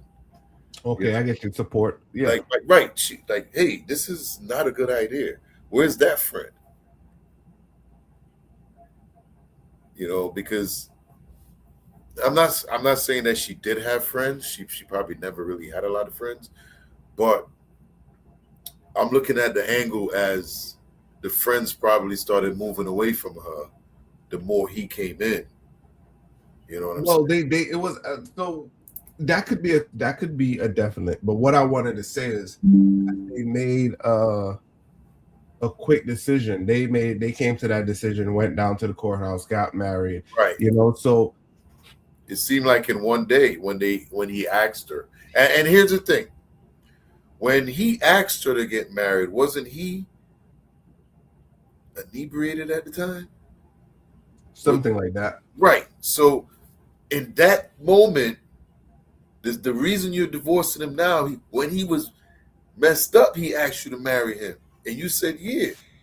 And now you're complaining about him being messed up too much now because it's too much to deal with. Like, it was there. She said it right. She missed all the red flags. Yeah. You know what I'm saying? When he was messing up at the highest, she was enjoying that high with him. Something about it made her say, yeah. I don't know why, but she. because the thing is, because I listened to it, and she said, yep, I think she said a little bit of religion in there and stuff like that, but I was trying to see, what happened for better or for worse, or does that mean anything? I know some marriage are business agreements, you know what I'm saying? So all of that should go out the window, but even with that, even though in a business arrangement, you still got to meet your numbers and shit. Yeah. Well, like you said, the 3 months before you get married is definitely not enough time to know somebody, but I don't know how long they actually know each other. But just from going on the clip, you know, Yeah. because you remember Christina from Prospect? Mm-hmm. Her I like that. parents She was her nice. parents got married 2 weeks after they met each other. Okay. I think you told me this. Yeah. Yeah. I think that their father passed a few years ago. But they were together for Yeah. decades. But some people know it though. Some people know it. Some people know it. 60 years type thing. Yeah. Yeah. But some people know it. They lock in. It's like, this person, you know what I'm saying? Oh, of course. Marriage is about building and compromise. I'm simplifying it. It's way more than that.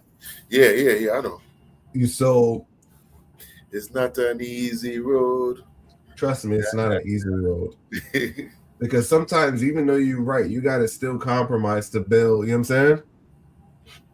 For the better. You got to understand what battle to fight, what water approach. Sometimes you just got to look at it and leave it alone. Exactly, man. But yeah, I don't, and that's the thing, it's a journey, and you got to be equipped for the journey. It's not a sprint. But here's the thing, right? She is not divorcing him because he really did anything bad. At least, see, because going into the story, she told us how much he does for her.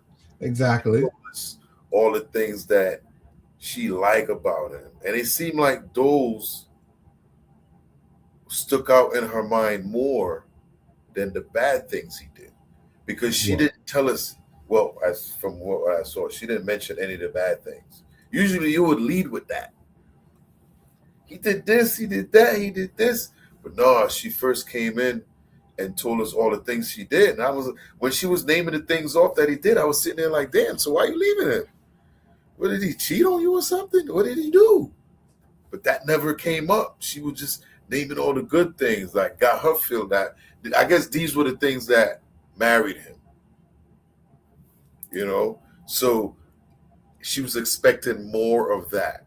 And that's not how it panned out. I think it panned out more of her helping him, because that could be a messy situation if he's always like that.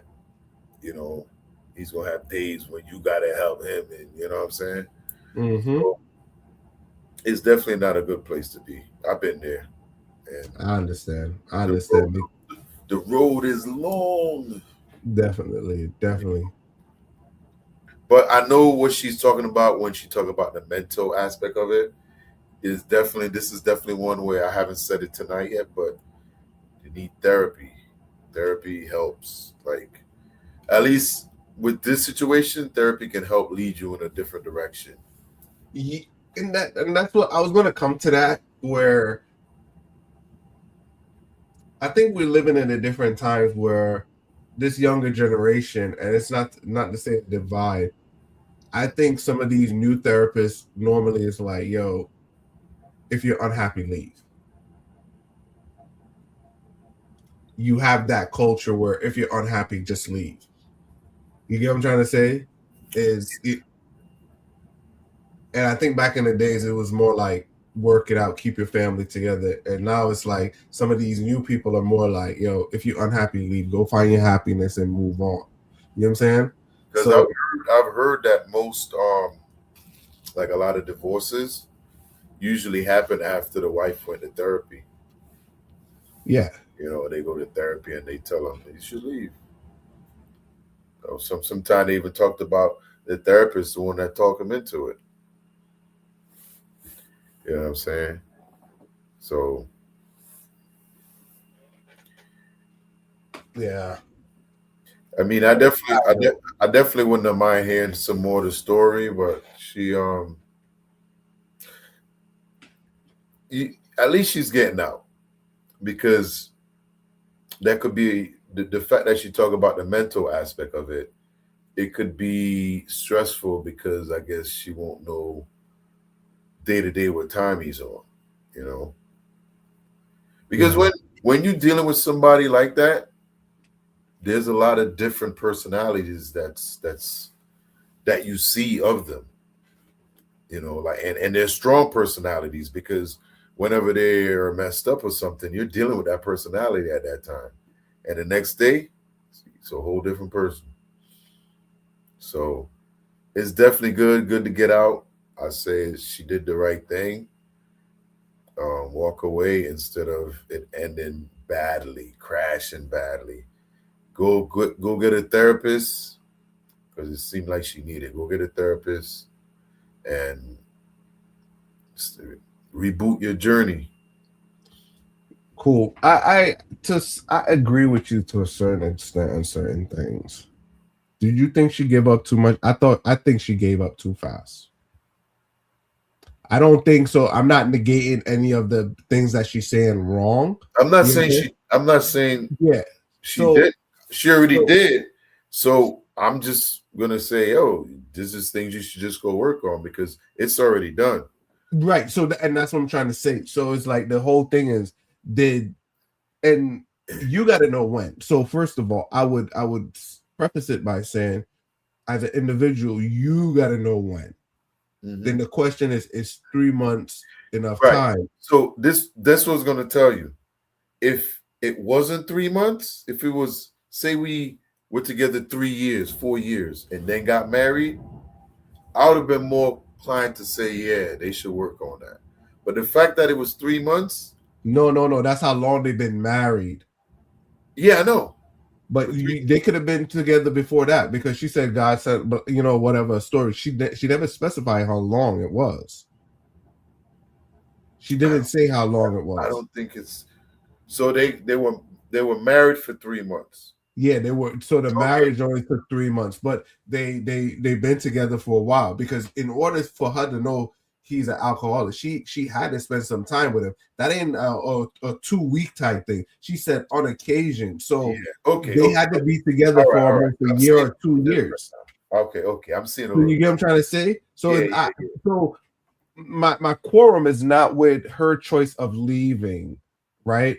And like I said, so we don't know if there's abuse or anything like that. My thing is more of is 3 months in a marriage, and I'm not holding her to it. I'm just saying, did she really fight for it? You get what I'm trying to say? And that's my thing. I can't, and I'm not the advocator to say who should do what, but I think there wasn't enough time spent, trying to figure out the situation. Hey, if you look at it, right, I think this relationship was over before they got married.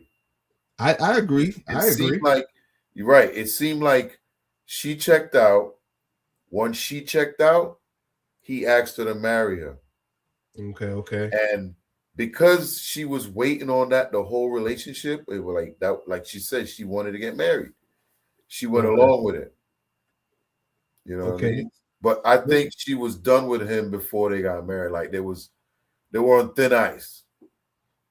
Hey, what's up, Knight? See you coming in with Gentlemen, the cut. gentlemen. And what up? What's up? I'm late to the party, but I'm here. What's You right going on time. You right on time. The boy coming in looking sharp. You right on time, brother. I had to make sure the family down south don't be looking at me crazy, you know. I feel you. I'm gonna send him the videos. I got videos. I'm gonna put them on. Like, this is what he's been looking like lately. So how it's been? I mean, so far so good. Just getting in. My grandmother usually go to sleep at 6. She stayed up to greet us, so Nice. you know, It's nice. Enjoy your family while you have them. Give them people flowers while they can still So smell. where you at? Tell us where you at. We are in Jonesville, Union, South Carolina. Okay. We in the sticks. How long did it take you to get down? You drove or you flew? No, we flew 2-hour flight and then 1 hour from the airport to drive into town. So that's good. Yeah, that's in. really good. Yeah. Them driving days are over.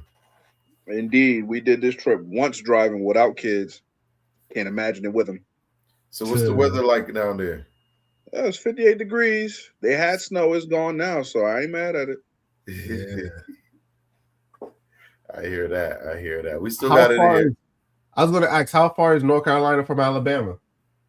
Alabama. He's South Carolina. That's what I'm saying. Well, how? It's a good distance. It's on She the loves other it. side of It's a good Alabama. distance. Gotta be a couple hours. Yeah, about 8, 6 At to least. 8. Yeah, something like that. Because Yeah, I did I know the Alabama drive big. to Alabama twice. Yeah? Yeah. My sister, she live out there. Okay. Yeah. I brought her to school. Yeah, drove down there. That was a trip within a trip, boy. Woo. I can only imagine. Back in 2000, yeah. Yeah, that was nice. Wow. Hey, So birthday 12. Happy birthday. Before we get into anything, happy birthday. Yeah, thanks, man. Appreciate it. Definitely. Yeah, I wished him happy birthday a couple of days ago. Nothing like family. Yeah, I was like, yo, it's your birthday. He's like, nah, it's today. Yeah. We did the whole cake thing. We did all of that early. You know what I'm saying? Took pictures, all of that. Yeah. He should have led the show off for that. We should have had the little birthday thing for you on the show. Nah, I was trying to skip over until probably the end. But yeah, we wasn't expecting you was gonna make it. Were you able to try the router? Listen, I looked through the baby bag. I looked through my book bag. Joanne's like, it's a little black thing. It's in there. I'm on the hotspot right now. Okay. $10 says she gonna end up finding it and then making me look stupid. That's all right. On the top. Yeah. No, I had the mobile router. You know what I'm saying? Yo, I've been paying for it, yo. I've been sitting on it. I think they stopped it though, but it's like a mobile router with a SIM card. You pay like $30, and that's what I was doing for live streaming. Bro, she on the hunt right now. How'd it work? It worked good? Yeah. The Verizon is good, but it's like I forgot what they call it. It's like a mesh. So like if your phone cut out, the router kick in. So because you're only streaming for like 2 hours the most, so you probably use probably like a gig or something like that. That's the man on this hotspot. You come in here and tell me the one place I wouldn't think to look for.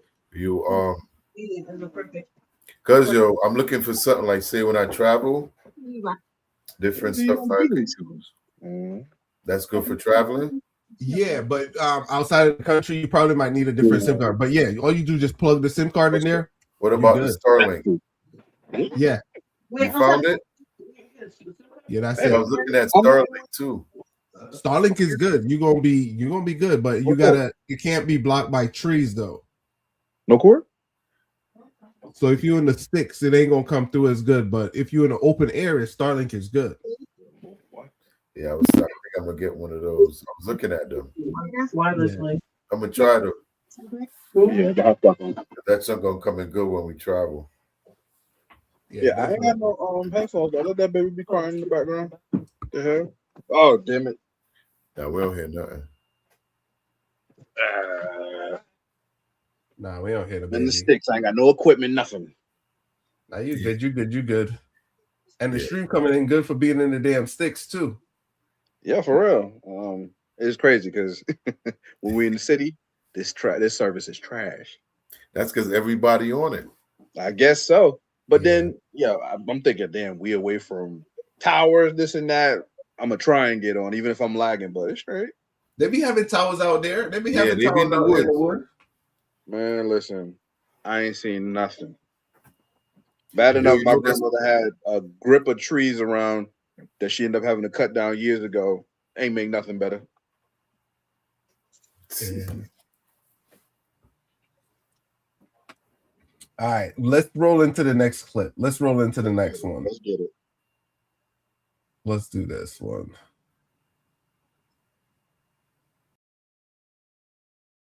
"22 is the cutoff. We shouldn't be 25, 26, 27 being a feminist. That's silly. Come on. That is for children. You know what I mean? Imagine crying to the government while saying fuck the government. It makes no sense. If you identify as a feminist, that is like a signal to society that you are a confused woman. You have no idea what's going on in the world. You have no idea how we got here. All the faults of feminism you blame on capitalism, but then you're fighting for the right to be a part of capital. Like, it's just really crazy. Once you're 22, if you haven't started to figure out that, hey, gender roles actually are good for society and I gotta get married, you're fucked. You're fucked, okay? You're fucked. Some of y'all like to wait till the last minute till you're 30 or something to try to change your mind.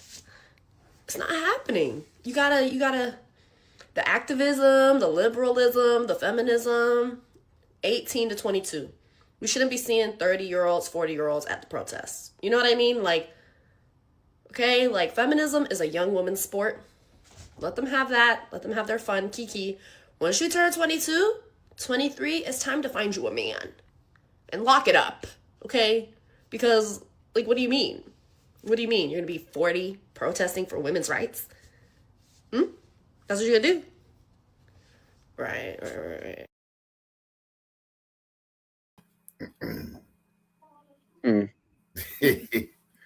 Wow.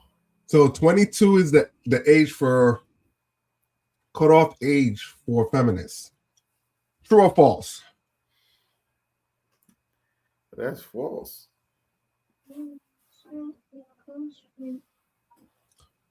He's saying false. It's like, do I go the other way? I mean, there ain't no age limit on that.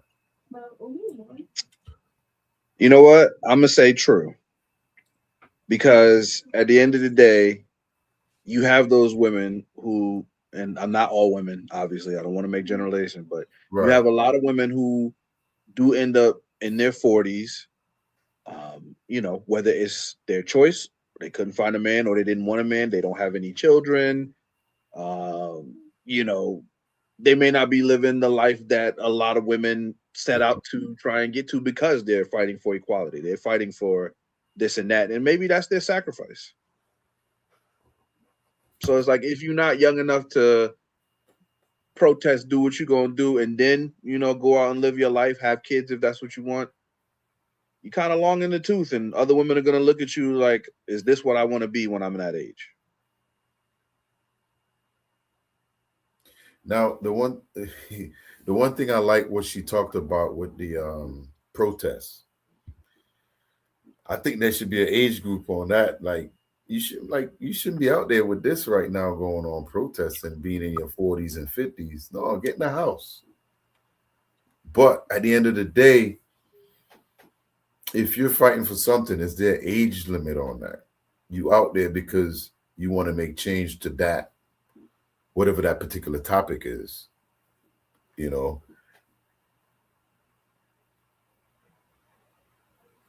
Well, what you got? So, I was gonna say, I think so, because I agree there should be a cutoff age, and overall, because feminists, what do they stand for? And like she said, she brought up some real good points, right? It's like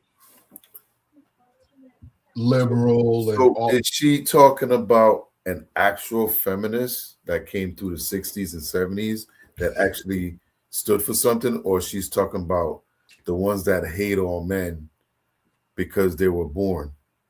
So, and I would go with the later, because she's saying the ones that are fighting against the government but looking for a handout from the government. Right. So, You okay, get what I'm trying to say? new age feminists. Exactly. So whatever it is, Is a new age feminist a Karen?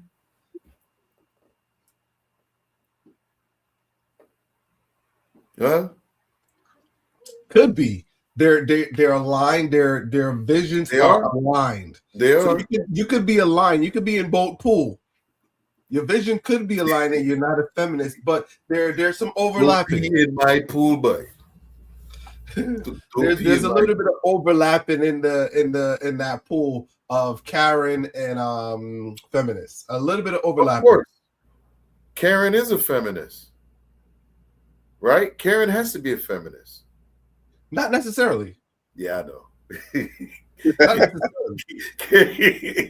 But like I said in one of the early videos we did on this channel, it's good to have a Karen in a neighborhood. Sometimes they get it right. You know what I mean? They may be out there doing some dumb things, but sometimes it's good to have somebody checking up on people. You know what I mean? All right. I give you that. But I give you that. Yeah, but when it comes to this lady here, I think she's a feminist. No, she can't be a feminist because she's protesting against when a female should start taking accountability. Yeah, I know what she's talking about. You should start doing that at 16, 15. Like, once you can understand common sense exists, like 22, like shit. At 22, you're already drinking. You know what I'm saying? No. That's something you learn growing up as a kid. You know what I mean? Brandon, I don't think you gotta be. Check out the comment. And can you see the comment, Brandon? I can see the comment. So, sir, we don't use that word. We say mentally challenged, and if that's what's going on, it's a hot black woman. Shout out to her for using the specific bag. I like that, right? But you don't have to feel any type of way towards her. You know, the fact that she's doing it in a bag should be nice enough for you, my guy. You know, she's not just doing it on your lawn. She's not doing it in the stairwell. You know, so shout out to her. You know, and be more politically correct, my friend. No. I'm gonna be an opposite of that one, Brandon. Yeah. In the island. Oh, whoa! Hold on. I'm not reading his thing. So I ain't gonna put it up on the screen though. I ain't gonna put it up on the screen. No, I'm reading it. So she goes in the bag, and make sure you tag Walmart in the video. A bag, and then I should feel about negative. All right, so I'm gonna do it the first part, right? So the first part, growing up in the islands, boy, they call you that real fast. They not hesitating. What's that? The first word. The hard R. The hard R. Oh. So the first part, they call it not holding back. They call it stupidity. No, they calling you right off the rip. Oh, I know. Moving slow. They let you. So that's why I laugh, because it's all of where you're from. Mm-hmm. People are not in certain places. People are not. They're not here to call you. Here's slow. the thing: is that person really, or he just saying they are? You know what I mean? And that's where you got to learn to draw the difference. You get what I'm saying? Because I'm sure his neighbors fully function, but at that moment, they tarted as fuck. Oh, he trying to get us in trouble? No, tarted. Yeah, tarted. Okay. Tarted. Yeah. Lord. Hey, it's rough in these YouTube streets. I guess so. Let's reel it back in. That is crazy though. But yeah, 22 is the cutoff age. So I would say I don't think it's an age for feminists at all, because they don't serve a purpose. It becomes a lifestyle. So when they're in that bag. I don't think there's an age limit on it.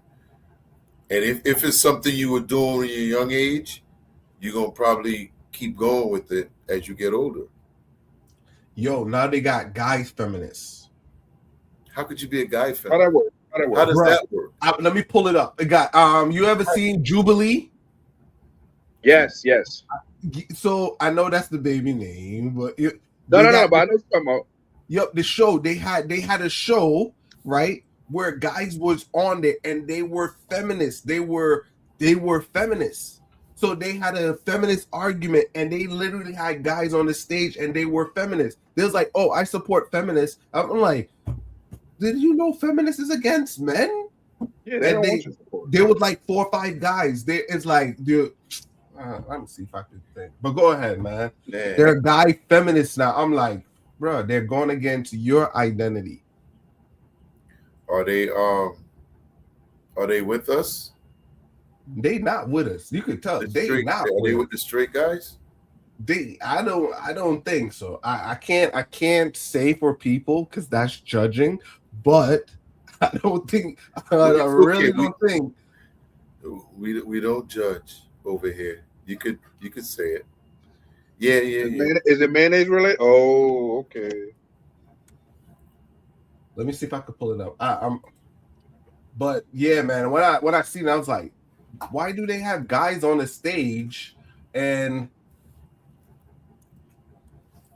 you think they were paid?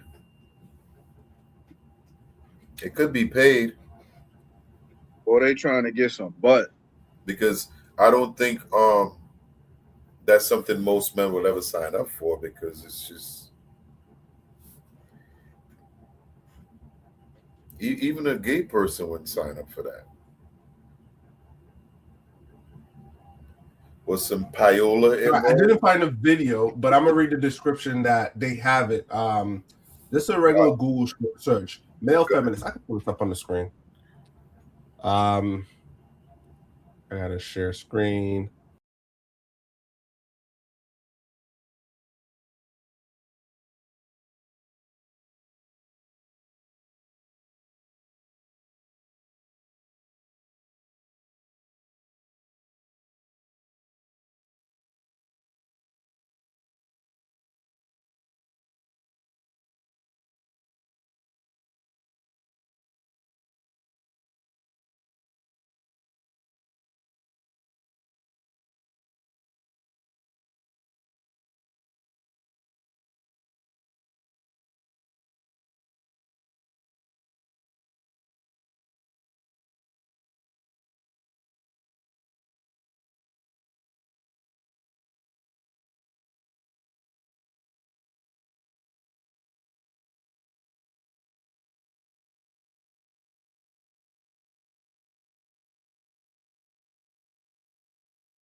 Masculinity, perpetuate these terrible ideas that men are evil and all of these things. That has to be the reason.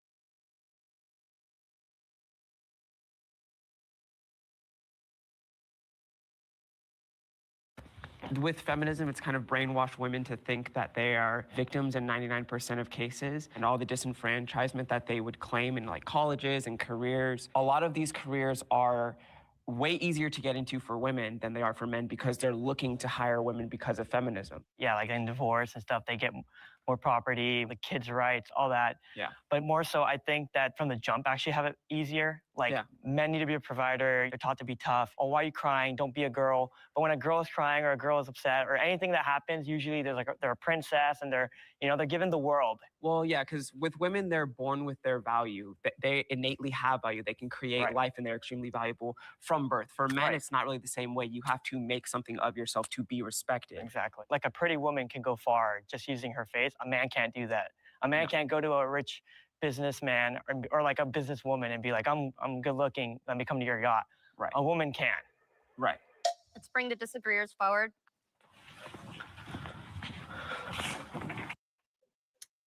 There go your male feminists. Bunch of bati men. Even the anti-feminists, they look real feminine. I don't know if you could say that. I can't say what. Bombukla. Hey, yo. That's what I said. What side are they playing for? The other side. Yeah, I don't know how you become a male feminist. You get what I'm saying? Yeah. I really don't know. I don't know, but you know what I'm saying? They saw their moms as the downtrodden and struggling and said, I don't want her to do that no more. I'm gonna stand up for mommy. They could be doing it for clicks too. True. It's working. Like I said, I think they got Paola. Okay. But it's a lot of these things where a lot of these groups is more, I'm trying to word it in a good way, because categorizing or where you want to be marginalized by going in a group to have a say.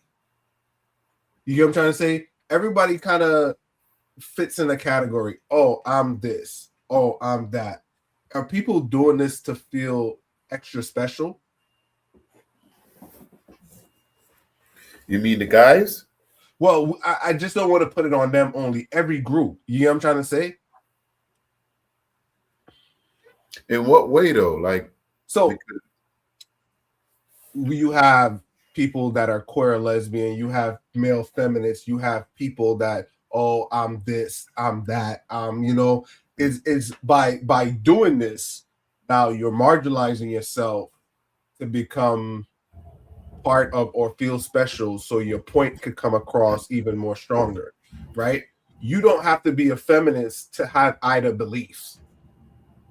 You get what I'm trying to say? Right.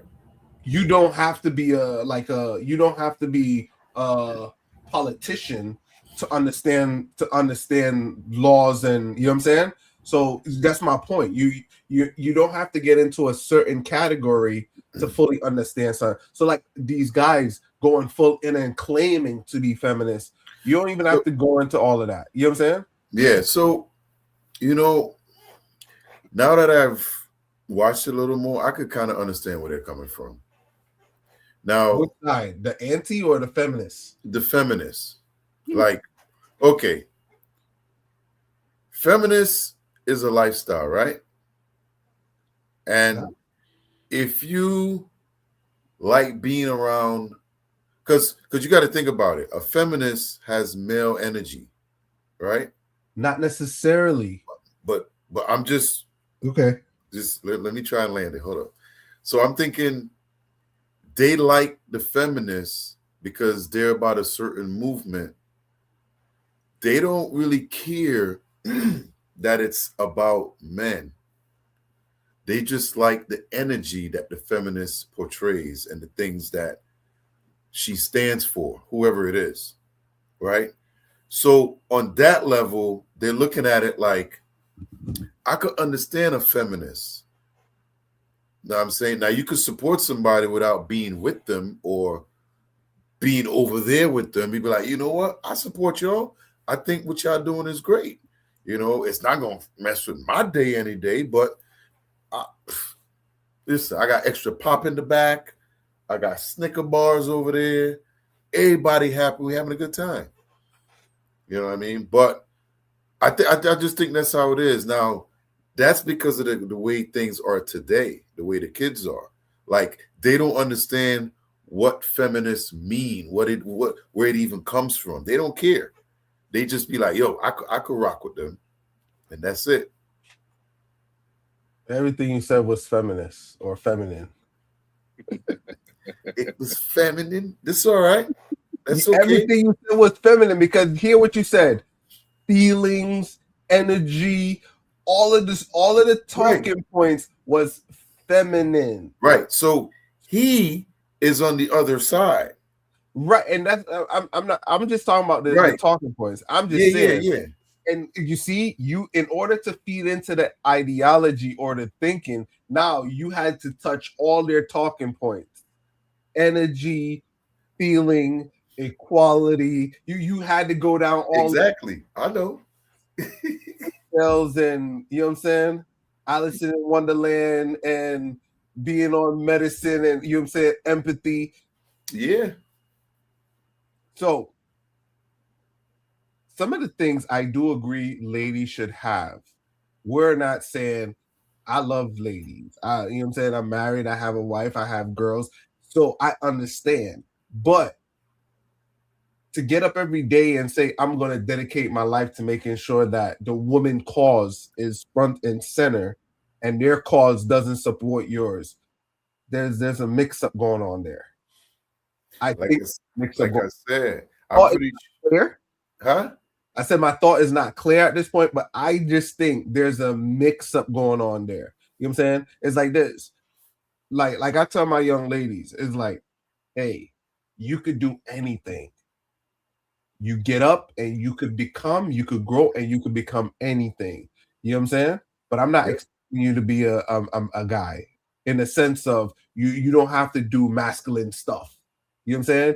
Be you, grow up, conquer the world in that sense. You know what I'm saying? Because it's like this. I'm not gonna say, oh, you can't do that, you can't do this, you can't. I'm not gonna take away life from them. I want them to live. So now you speak life into them.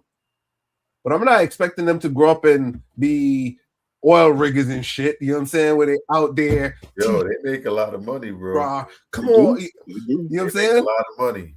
You know what I'm saying? So you may not sure come there's, you know what I'm saying? I'm not expecting them to be in the top 100 dangerous jobs, which are all male industry. You know what I'm saying? You know what I'm saying? So you got to put it in perspective where it's like, hey, some of the stuff that they fighting for don't make no sense, because after you come to a realization when they want to settle down and have a family.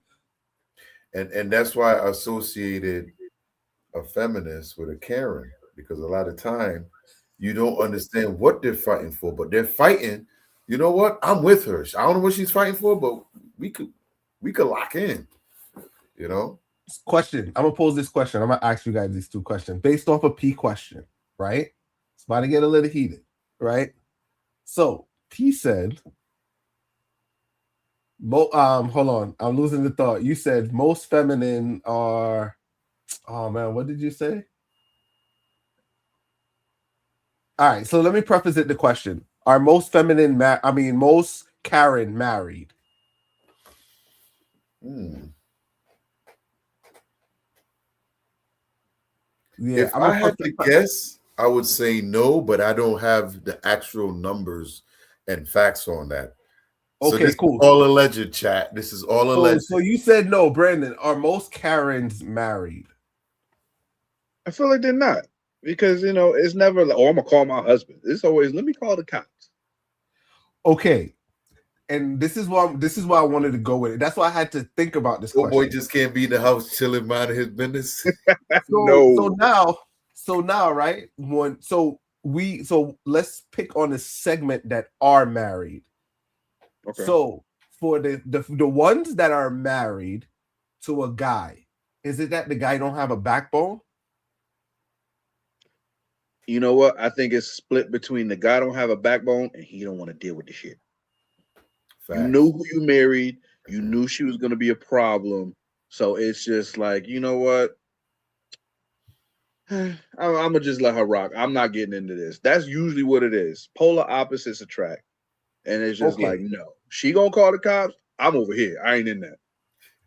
Okay. And I agree with you. So you do have, and I agree with your 50-50. You got some that they have a backbone, but they check out. Yes. Yeah. They hit that breaking point. Okay. They definitely hit that breaking point.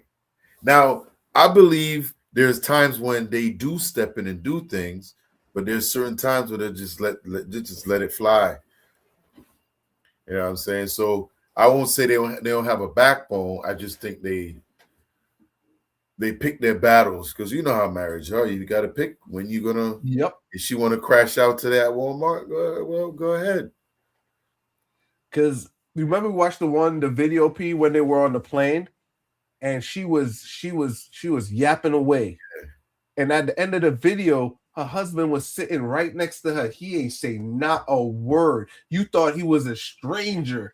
He's like, my husband's right here, and dude, it's like this was like 5-6 minutes into the video. It was like, so why you let your husband handle it? Dude took his Ambien before he got on the plane. He had his 3 shots of that thing in the little bottle over there, and he was laid back, relaxed, about to pass out. He heard a little quick, but he was already gone. He's already relaxed, got his feet up. You know what I mean? But yeah, man, I don't know. I can't put a number on the Karens when it comes to married or not married. I just think a Karen is somebody that sometimes crash out. You know what I'm saying? They have a bad day and they crash out. You see them in their worst day. You know? So that could be anybody. In closing for this one, you remember the Karen that accused Terrell Owen of what you call it? They head into court. So they Which probably one? bring charges. You remember the lady we Terrell Owens, where he was going to his mailbox and the lady, she was like, "Oh, I'm a white woman and you're a black male and you're approaching me." I didn't see You this. guys ever see that clip? This is No. about a year ago. I'll pull it up. Wow. She did it to T.O.? Yeah, to T.O. So they weren't, obviously, if she's in that neighborhood, she's got to be, I mean, on that level to live in that neighborhood, right? Mhm. Wow. Yeah, he was saying Karen are real. Going to court though? Yeah, he pressing charges. Oh, he's pressing charge. Perfect. In my head, I'm like, I hope it wouldn't be something frivolous that she would be able to move forward with. I don't think I've seen a Karen ever win. Nah, I don't think so. They'll never win.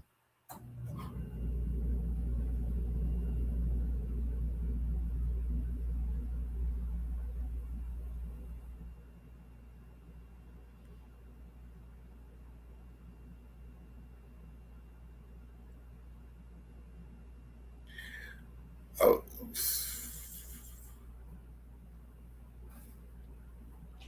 We're alive and we got the police and everything. We got the police and everything. There's a car that's aggressively driving and almost hit me, and then got out of his car to threaten me. He's in a green Genesis. How did I almost hit you? And I'm going to the mailbox. Yeah, I'd call you a Karen when I came over here after you said I called the police.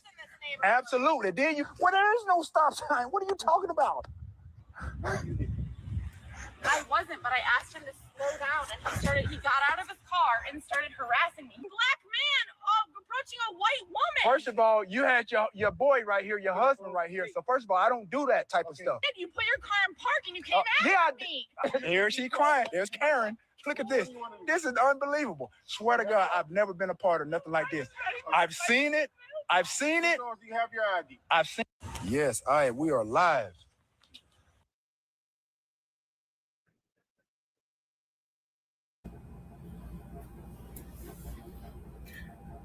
Muted. Yeah, so this happened about a year and a half ago. So what is she going to court for? For false report? Yeah, false report. Yeah, she said he was driving fast through the neighborhood, and she even the video you hear, she's like, "You're a black man approaching a white woman."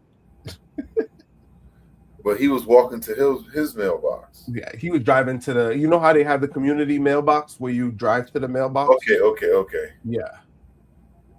So he just started recording. But in that situation, she had a man next to him. I don't know if it was a boyfriend or a husband or whatever, but he ain't say not one word. He did kind of tell her go back to the house. They cut out this scene where there was an ex-neighbor. She sounded like she was black or a person of color. She's like, nah, I was right there in my garage watching the whole story. You know what I'm saying? It ain't happened like that. You know what I'm saying? But yeah, boy, as the cop showed up, they went to the script. You know what I'm saying? So started crying, and you know what I'm saying? She started putting on for the camera. Gotta be careful out here. But yeah. Emmett Till dealt with. It's just never ending. Your word against mine for nothing. Nothing serious. So, but yeah, that's what happened. So that case just came up. He was on, I like Chris Cuomo or whatever. It just made back the news because they're kind of going to court and he's pressing charges. So yeah, she probably might do some years if she, you know what I'm saying? I think whatever they said, you know what I'm saying? But it's one of them things. Do you think she should go to jail though? Absolutely. There's not enough, I'm not even going to say women. There's not enough people who don't go to jail or have a real consequence for false reporting. you putting people's lives in danger, people's lives in jeopardy because you're saying this person did this and that, and it's not even true. You definitely deserve a consequence for it. And I feel like it'll, dissuade other people from doing stupid stuff like this. Like somebody got to take a stand. Somebody got to take the consequence to let people know, like, hey, this is a serious thing. False reporting is really serious, and people don't get in trouble for it. I agree. Yeah, I think if they had a penalty on false reporting, a lot of the numbers should go down because um it only affects the person that's being accused because you're being publicly slandered, you lose. If you got money, now you got to go to court, your job. Like now, people you go into court and like, oh, he did this. The news run with the narrative, slander your name, you lose all your deals. You know what I'm saying? It's like I think it was the Duke lacrosse players and stuff like that. Like all these years, that chick came out after she ruined them kids' career. Yeah. These were like these white dudes or whatever. They lost their career. It's like, yo, I think it's like 6 of them. They were all pros. I remember that. Go off into lacrosse world. Black chick said that. You know what I'm saying? I was like, oh my goodness. I don't care if what color they is. Boy, they all lost their scholarship. All their lives were ruined. You know what I'm saying? Mm-hmm. So, but the crazy thing is, it's not like the people that took away them scholarships could be like, "Oh man, she lied. Let me at least do X, Y, and Z to make it right." It's done. Once it's done, it's done, and nobody cares. Gone. Why? Years gone. Yeah. Yeah. Nobody ever comes back and apologize either. Yeah. Nobody come back and apologize. Same thing with that baseball player. The baseball player with that young lady. Yo, we got so much of them. Yo, there's a lot of them out there like false accusations. Whole bunch of false accusations, and they living life good. You know what I'm saying? So nothing don't happen to them. They move on. Exactly. You know what I'm saying? They move on. Well, the question then becomes is how much men, and I don't want to make it a men and a woman thing, but not a lot of guys accuse ladies of stuff. A guy might lie and say he got something when he ain't got none, versus a lady saying something happened or really falsifying stuff to really damage a man's credit. You know what I'm saying? Because a man say he got something, they ain't damaging nothing. You know what I'm saying? But a lady, it like even some of these things, yo, lady could regret her actions. Like now, a lady could regret her actions and say, you know what I'm saying? It wasn't that. But any closing thoughts on this one before we roll over into the next one?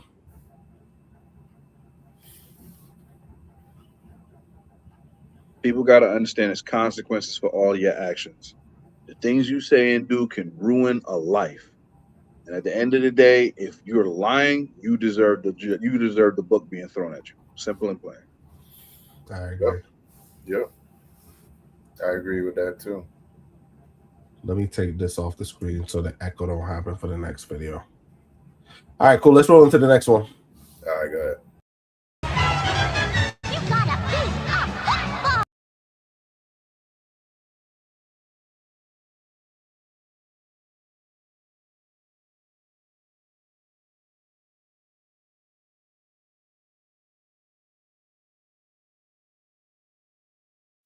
So I gave my 2 weeks notice last week and I just got fired today.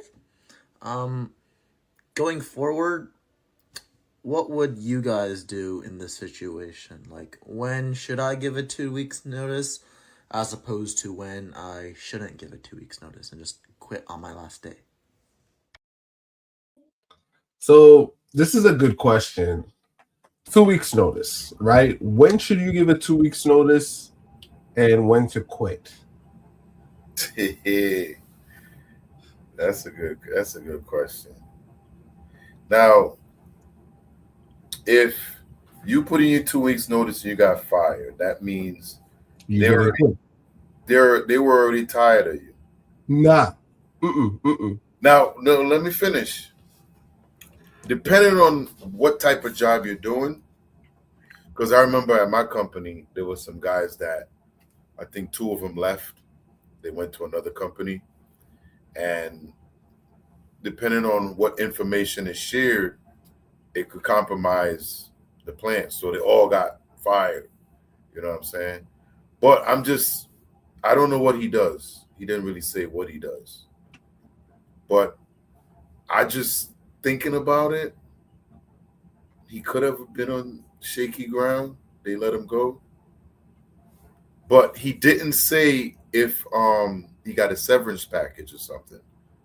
So he got fired. They just fired him and kicked him out, right? That's pretty much what happened, right? Kinda. He didn't go into all that detail, but what I was gonna say was this, right? I understand where you're going with it, but I think that's feeding into it, right? Because the real question is, right? When should you give a 2 weeks notice, right? Yeah. So you don't have to do anything with a 2 weeks notice. A 2 weeks notice is a formal notification letting you know that you'll be ending whatever contract you have with the company. Right. Now, in return, the company has no obligation to keep you on for 2 weeks. Mm-hmm. So as long as I start finding you no longer valuable to me, I can let you go the same day. So if you notify me of 2 weeks notice, right? You got to be aware they can let you go right then and there. There's no obligation. There's none. So it's like this. Once you put in your 2 weeks notice, you're pretty much saying, "Hey, I'm leaving." So checked out. Exactly. So because I've done this before, I put in 2 weeks notice, and they's like, "All right, because it gives them time to find a replacement." But still, at the end of the day, a company owes you nothing for 2 weeks. They owe you nothing. So you got to also know that once you put in your 2 weeks notice, you just know that could be your last. That as you hand that over and say, "Hey, I'm gonna be out in 2 weeks" or whatever, just know that's your last day. So don't look at it like, "Oh, they ain't fire you," because you already put in your 2 weeks notice. So your 2 weeks notice is serving them that you're leaving. So if they didn't fire him, they just let you know they don't need your service. Are they gonna pay him? No, it doesn't matter. You ain't complete the full week. Wherever you at, they could pay you. So he got fired. Hey, he could file for unemployment though. But I mean, usually, well, at least he'll get a week off. But No, that one's different. So you see, the thing is with unemployment, if they fire you, you get unemployment. Is it if you get fired or they let you go? Either one. But they have a strict rule. I think if they let you go, you qualify. Your qualification is higher. If you get fired, your qualification comes a little bit lower. But he already got a job. Huh? He already got a job though. Yeah, but if I put in my 2 weeks and y'all fire me right then and there, I got to fill up them other days. I'm filing. But how that don't work so fast? Yeah, because he only gonna be out of work for 1 week. Yeah, so it ain't gonna come in time to the coverage. Yeah, so I'm pretty sure he might be able to go to work the next week. You call up the job and says, "Hey, I'm free." They may let you come in and start working early, but he only got a few days off. Yeah, taking that chance. That first check at the new job gonna come too slow. So no. This is what you do. You call a new job and say, "I can start early." Yeah, because jobs always give you a start date. You choose your start date. So you say, "I'm gonna put in my 2 weeks notice." You call up the job and like, "Hey, I put in my 2 weeks notice, and they told me they let me go. I'm available to start a week early." You know what I'm saying? So that's what I'm saying. It's people be putting too much on it, where it's like, nah. Once you put in that 2 weeks notice, they could tell you, "All right, don't come in tomorrow." I'm fine with that. Because you already know what you have planned. So it's like, I'm not looking back. Yeah, that's true. Yeah, so yeah. And these are stuff the younger kids got to learn, man. Is a next one. A caveat to this is, while you never share what you're doing while you're at a job. You know what I'm saying? If you're seeking for employment at a job, Never tell them. Never tell people I your mean, if you're business. going out looking for a new job, Yeah, you mean? if you're looking for a job, yeah. Yeah. You ain't telling them till you get it. Yeah, you don't never tell them because So they got people be like, "Oh yeah, I did the interview." Blah. I hate when people be talking loud. It's like, "Oh yeah, I went on an interview." Why would I tell you I went on an interview if I'm here? I need confirmation and start date before I could say if I don't like the job. Yeah, I'm going around. Nah, hell yeah. I start next week, knowing I got it's secure. But if it ain't secure, we're not talking. You know what I'm saying? I'm not saying a word. They could do my 5-year plan review. Yeah. I'm telling them everything they need to hear. Yep, I do see myself growing. I could definitely see taking more on more responsibilities and heading into that leadership role. I'm laying it on. You know what I'm saying? So you got to play the game. Once you're in that company, you got to play the game until you exit that wheel. Any closing on that one, Brandon? No, man, I agree with you 100%. I just think, like you said, the job, they don't owe you, but you being formal, do you owe the job? No, You you got a don't. new job lined up. Do I have to give my 2 weeks? I've been here So doing what I'm supposed to do. So I think it comes into play where if it's a reference situation, you get what I'm saying? Yeah. If it's and this is why reference to me doesn't work sometimes. If you're gonna call my job while I'm at my job, I don't want that because my job is gonna know now that I'm looking for a job. So those 3 reference and my current place of work don't make sense to me to provide. Because in the interest of me trying to better myself and looking for more employment notifies my employer that I'm looking for work. So it's a give and take but I could understand some jobs don't like to hire unless they know your qualification from your last job. So it's a tricky one. It's a tricky one. Yeah. Very tricky. Because here's the thing, right? If he decided to quit once he got the new job and never gave a 2-week notice, what would that do to his reference? Nothing, because he already got the job. Yeah, but what I'm saying is down the road. Nah, it still won't do anything. No? They wouldn't know. If I quit, you wouldn't know my reason for quitting. I could quit and tell you the reason for me quitting. I could give you a BS excuse that's still valid. Yeah, I know. I could be like, "Oh, my grandmother passed away, and I don't think I'll be coming back because I'm moving or whatever my circumstances." I will tell you whatever circumstances that is valid to not fulfill my obligations. That you kind of you know what I'm saying. I used my jump before where I know how to say what I need to say to get out of a position and to make everything valid. Yo, man, life ain't hard. Life ain't hard. No. If I'm at a job where I don't feel that I'm progressing and that shit holding me back, I'm going in that office and tell them exactly. I'm like, nope, this doesn't work for me. I ain't going, you know what I'm saying? I've done that shit before, but you know what I'm saying? If something is not working for me and it's not helping me, I'm out. I'm telling you exactly what you need to hear. But you got to know the people. It ain't gonna work with everybody. I did that before. I definitely walked up in the office before. I'm like, this ain't serving me.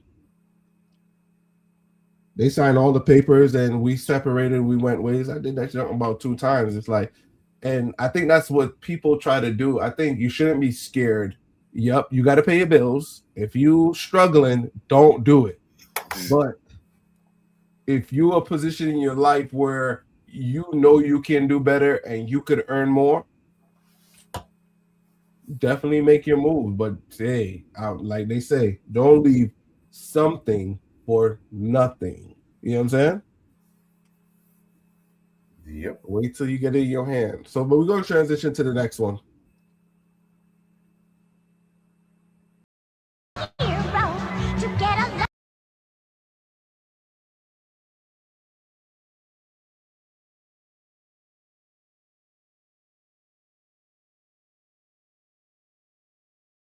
Okay, ladies, I know some of y'all not gonna like me when I say this, but I don't care. It needs to be said. I don't know why y'all are thinking y'all gonna find Prince Charming by dating men based off the shit that they can buy you and do for you. I don't know what part of the game that is or who told you you're gonna find a Prince Charming based off the shit that he can buy you. That's called a trick. You looking for a trick. And that's okay. Because tricks know that they're tricks. But they can spot a hoe from a mile away. So you can't pick and choose your poison. You can't want to be a wife trying to find a trick. Because he like hoes. And that's what you are if you're basing you liking a nigga or wanting to be with a nigga based off the shit that he can buy you. It don't work like that, sweetheart. I'm sorry to break it to you. If you start genuinely liking niggas for them, then maybe, just maybe, you could be a wife. If you had your own bag, that would be a major flex. Fucking a nigga that you like on your own terms. But in the meantime, in between times, you, my love, are a hoe.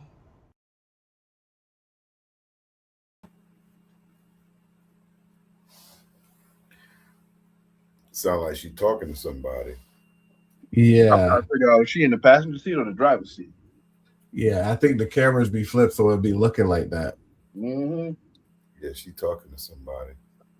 So is this one true? Hold this one down. I'll be right back. Huh? No, I'll be right back.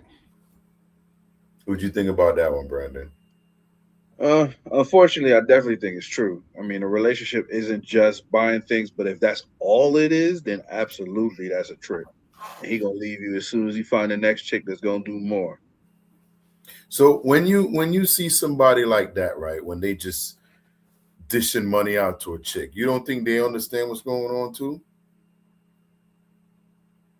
Like, do you think they believe their stuff just like they're just totally locked in? She loves me, she's into me, you know, when she's buying $5,000 bag, $10,000 bag, you know what I'm saying? Even if he might have the money, do they really believe that they're not getting played? I mean, that sounds like a trick that don't know he a trick. Mm. You know? And then once she dipped, it's just like, but I bought her everything she wanted. When was you ever gonna realize that that's not enough? Nah. Because it seemed like she was talking to somebody, either the guy or the girl, you know, because it seemed like she could be locked in with somebody, but he's paying mad money to some chick and just giving it out, you know what I mean, where ain't no substance there. But he's got to know.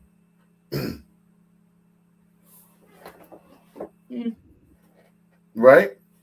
I mean, it seemed like whoever she talking about, dude balling, and as soon as he get what he want, he dipping. The chick don't know you. She about to get played, and it's just like she trying to put you on game because she definitely not talking to the trick. The trick know he a trick. The chick No, don't know. I don't think so. You don't think so? No, because the way she kind of explained it is like the dude's actually giving her a lot of money. So Mhm. she's kind of like, yo, you realize that even if you're getting all this free stuff, they don't really care about each other, really, if you think about it.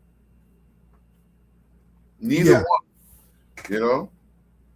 So I think she had a valid point because what to me what she was saying is guys know what ladies are looking for, so they're gonna pay for it. And I'm paraphrasing. I'm not saying it verbatim. They're gonna pay for it. Mm-hmm. But a lady is basing that to say how much a guy the guy loves her. Right?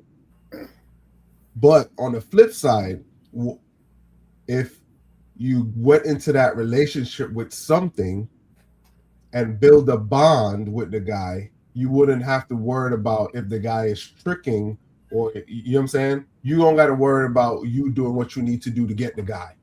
You're going to get him off of a bond in a relationship because some ladies think, oh, he could buy me this. You also in return got to put out. So you think she's going in a relationship only because of the expensive stuff? Yeah, and that's what you call transactional. Right. It's So transactional. what I asked Brandon earlier was, don't you think the guy knows what he's doing? Yeah, guys know. Guys Right. definitely know. So if he knows and he's willfully dishing it out, she knows the game, he knows the game. Let's cut the middleman out and let's do this thing. Like, she's upset because she's on the outside looking in. No, I don't think so. I think so. No, because some ladies don't know they're being played. Ladies know that So, they're okay. receiving. Some ladies know that they're receiving what they want, so they don't know they're getting played. But who said she's getting played though? Just because he's buying her stuff don't mean she's getting played. She just basically said that the woman base love on what he can give them. Right. That's true. But at the end of the day, though, that still works if he's into her and she's into him. No, because it works for them. No, I get what you're trying to say, but it falls flat on his face. It falls flat on his face because it's transactional until the transactions run out. You get what I'm trying to say? Because the minute that guy go broke, they gone. So was it ever love or just transactional? It doesn't. It doesn't work. It's only working because he has money and it's a transit. I believe it could be both. But it can't. Yeah, because you could love somebody and then fall out of love with them depending on the situation. You But ran then out what- of money. I don't love you no more. So, but is that love though? That's a transaction. It's lust. They might be lust, but it still could be love. But here's the thing: they both know what it is going in. Huh? So they both know what it is going in. So when Not it necessarily. When it yes. So yeah, I agree with you. They're both going into it on a false facade. You get what I'm trying to say? Well, One it's feels not they're going to play false. one out of their position. Mhm. If I got money, I'm not losing anything. You got to give up yourself. You got to open up yourself to me. If we're laying it down, right, and we laying it on the table, if my main goal is to sleep with you, I'm just putting out money. You got to lay on your back. You got to be available for me. You got to bring yourself and make sure that you're in my presence to receive these things. Because if you're not getting any of the transaction. You're not able to get the transaction. No.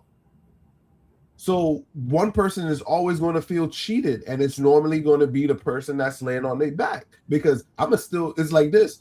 I still got all my values in a sense. Because if you with a lady like that, your values can be too. You know what I'm saying? My bank account is fat.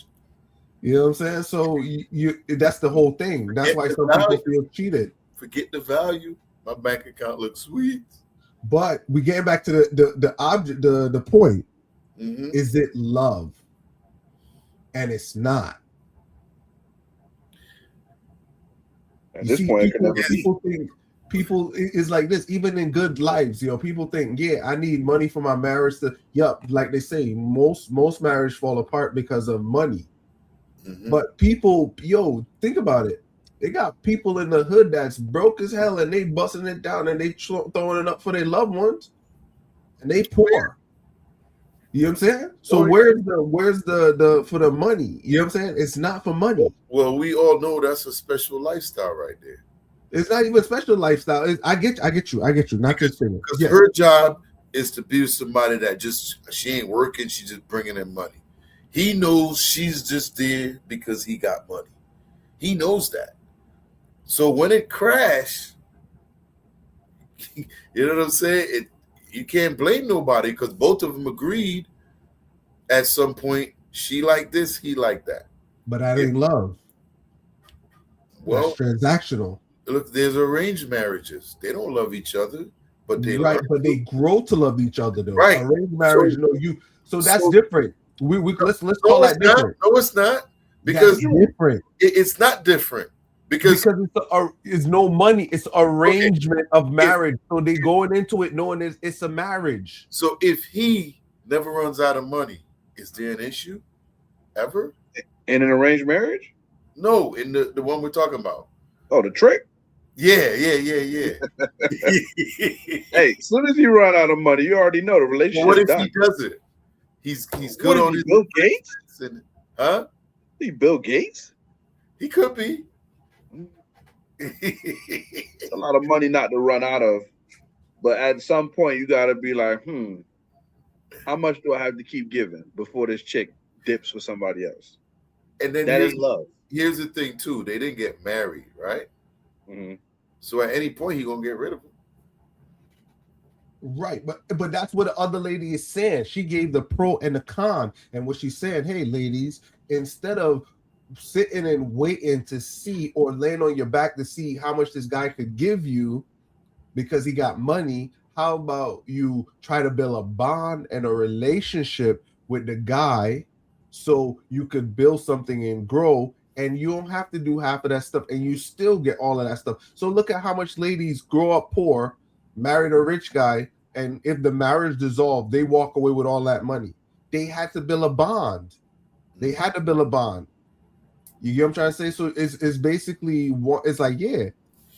And it's not right. Let me flip on the other side. It's not right for guys to lead in with their money because guess what? That's how ladies gonna come running. You know what I'm saying? If you show up with your money and I could do this, I could do. What you expect? They going. That's exactly what they gonna do. So the value and the earnest is about building with someone and basically growing something natural. And both parties could grow together versus me using money. Yeah, I seen money get a whole bunch of pretty chicks, but do it last? Do it last? I don't think it would last.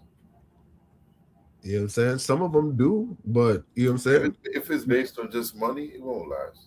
Yeah, so is it love? Of course it could be love. All right, so let me give you this idea, right? So I was watching this Billionaire Club. I'm not going to tell the story, but someone that, all right, P, you just won the lottery. You just won $1 trillion, right? Before you win this $1 trillion, you had no ladies around you. Now you have $1 trillion, and you're the only man on planet with all that money, right? You the go-to man right now. You know what I'm saying? You're the go-to man. What you think gonna happen with the females? Oh, everybody, the whole world just know P just won $1 trillion. Yeah, they're gonna come out the woodworks. Is it love? It's gonna be traps set up. No, it's not love. See, and that's the point. You know what I'm saying? Oh, I know that, but what I'm saying is, listen, I got all this money, and I want this bunny to come over and spend the weekend with me. I'm gonna love her this weekend. I'm gonna give her all this cash. She could have whatever she wants, you know. So, and then listen, and she is probably telling him this to his face.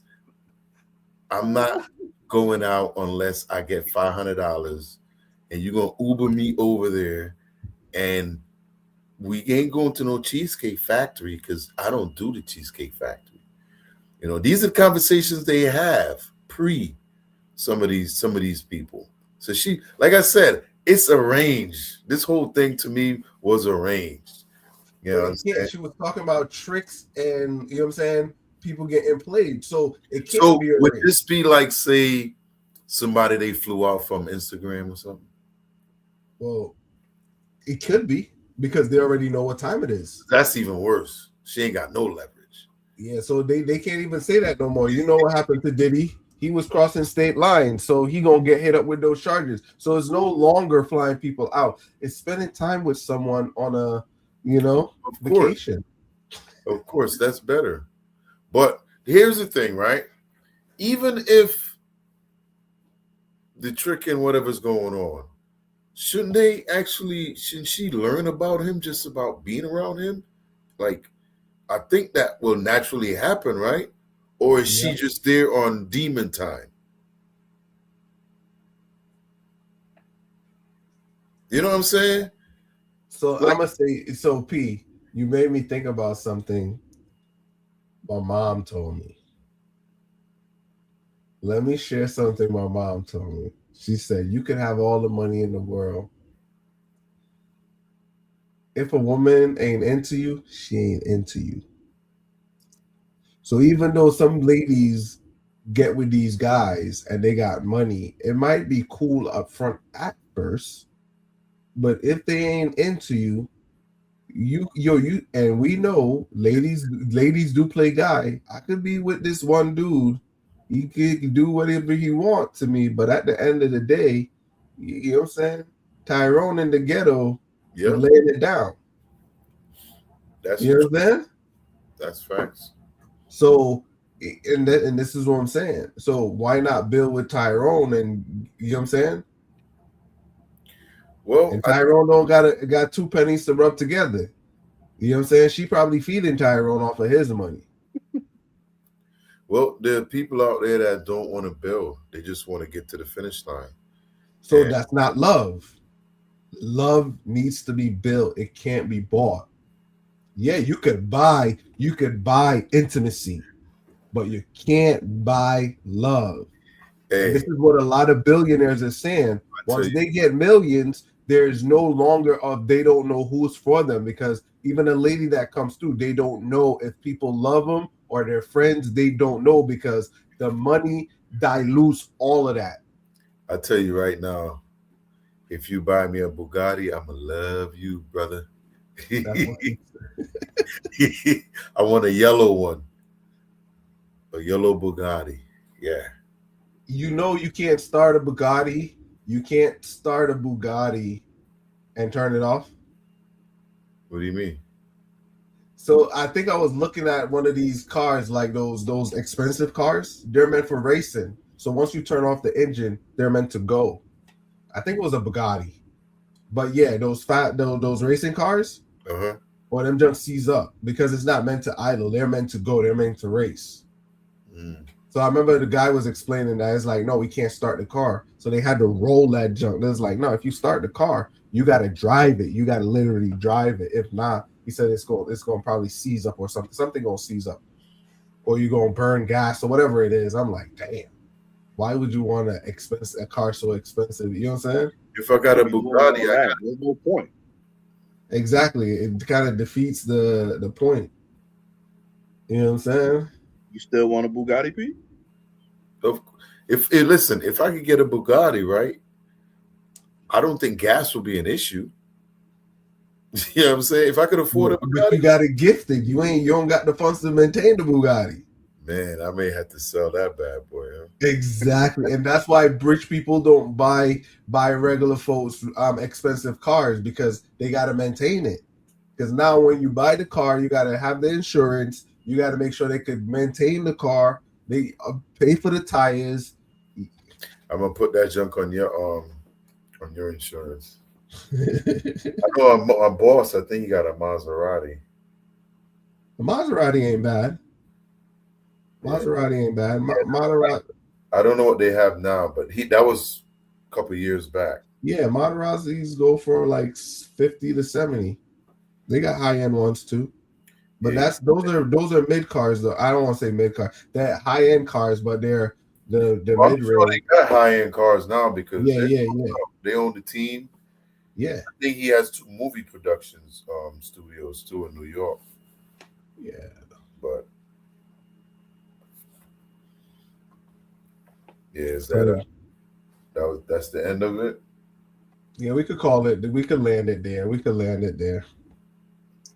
Any closing thoughts, guys?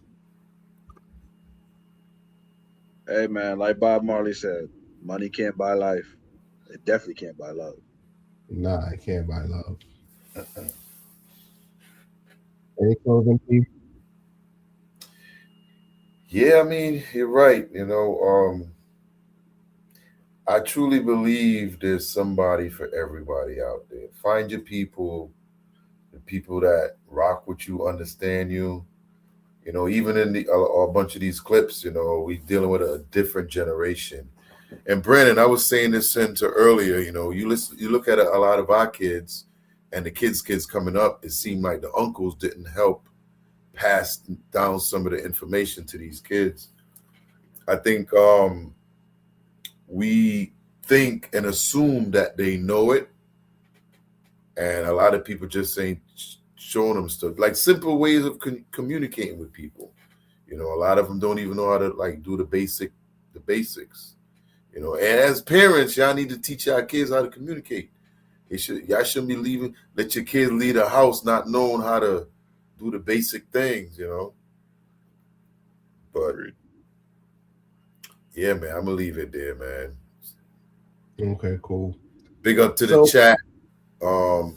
Everybody in the chat. We had Gavin out there. Gavin, I think, went to bed. Is that Cody Minister that came in? We had Tyver 23. That's Tyver 23, Gavin. Yeah, big up to everybody, man. Danielle. Yeah, but well, I'm gonna land this one like this. You know, love can't be bought. You can buy love or intimacy, but it can't be bought.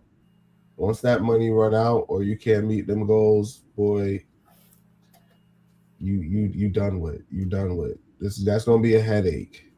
You know what I'm saying? Trying to maintain a high level lady or ladies that know you got money and they just spending money because they know you got it. Boy, you can't balance a checkbook. You know what I'm saying? But if you like to join the panel, you can catch us on Monday. Why I keep saying I think we need a Monday show. That's the second week I said that. Tuesdays and Thursdays, right? Tuesdays and Thursdays, 9 p.m. Eastern, right? The link is up there in the bio where you can get with us, where you could join the panel, or you can scan the QR code. The QR code should bring you to the link tree where you can find us on all socials. So once again, Tuesdays and Thursdays, this is the Late Night Lime Show. I think they want us to have a different show though. Well, I'm still haven't figured out what day I wanted to try to do a panel show. Monday will be a good day. I've been thinking about different days, you know, to sneak in. Yeah. So I did do the transporter room last week, so I don't know what's going to be going on with that.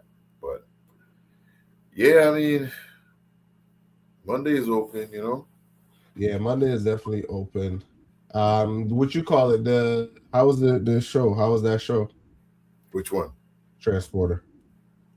It was all right. I mean, they had a kid, one of the guys on the channel, Porter, his son had just put out an album. Okay. So we want to do a music review on it. It's pretty good, pretty decent album. Okay. Yeah, being a kid's young, he's like 21, 22. Okay.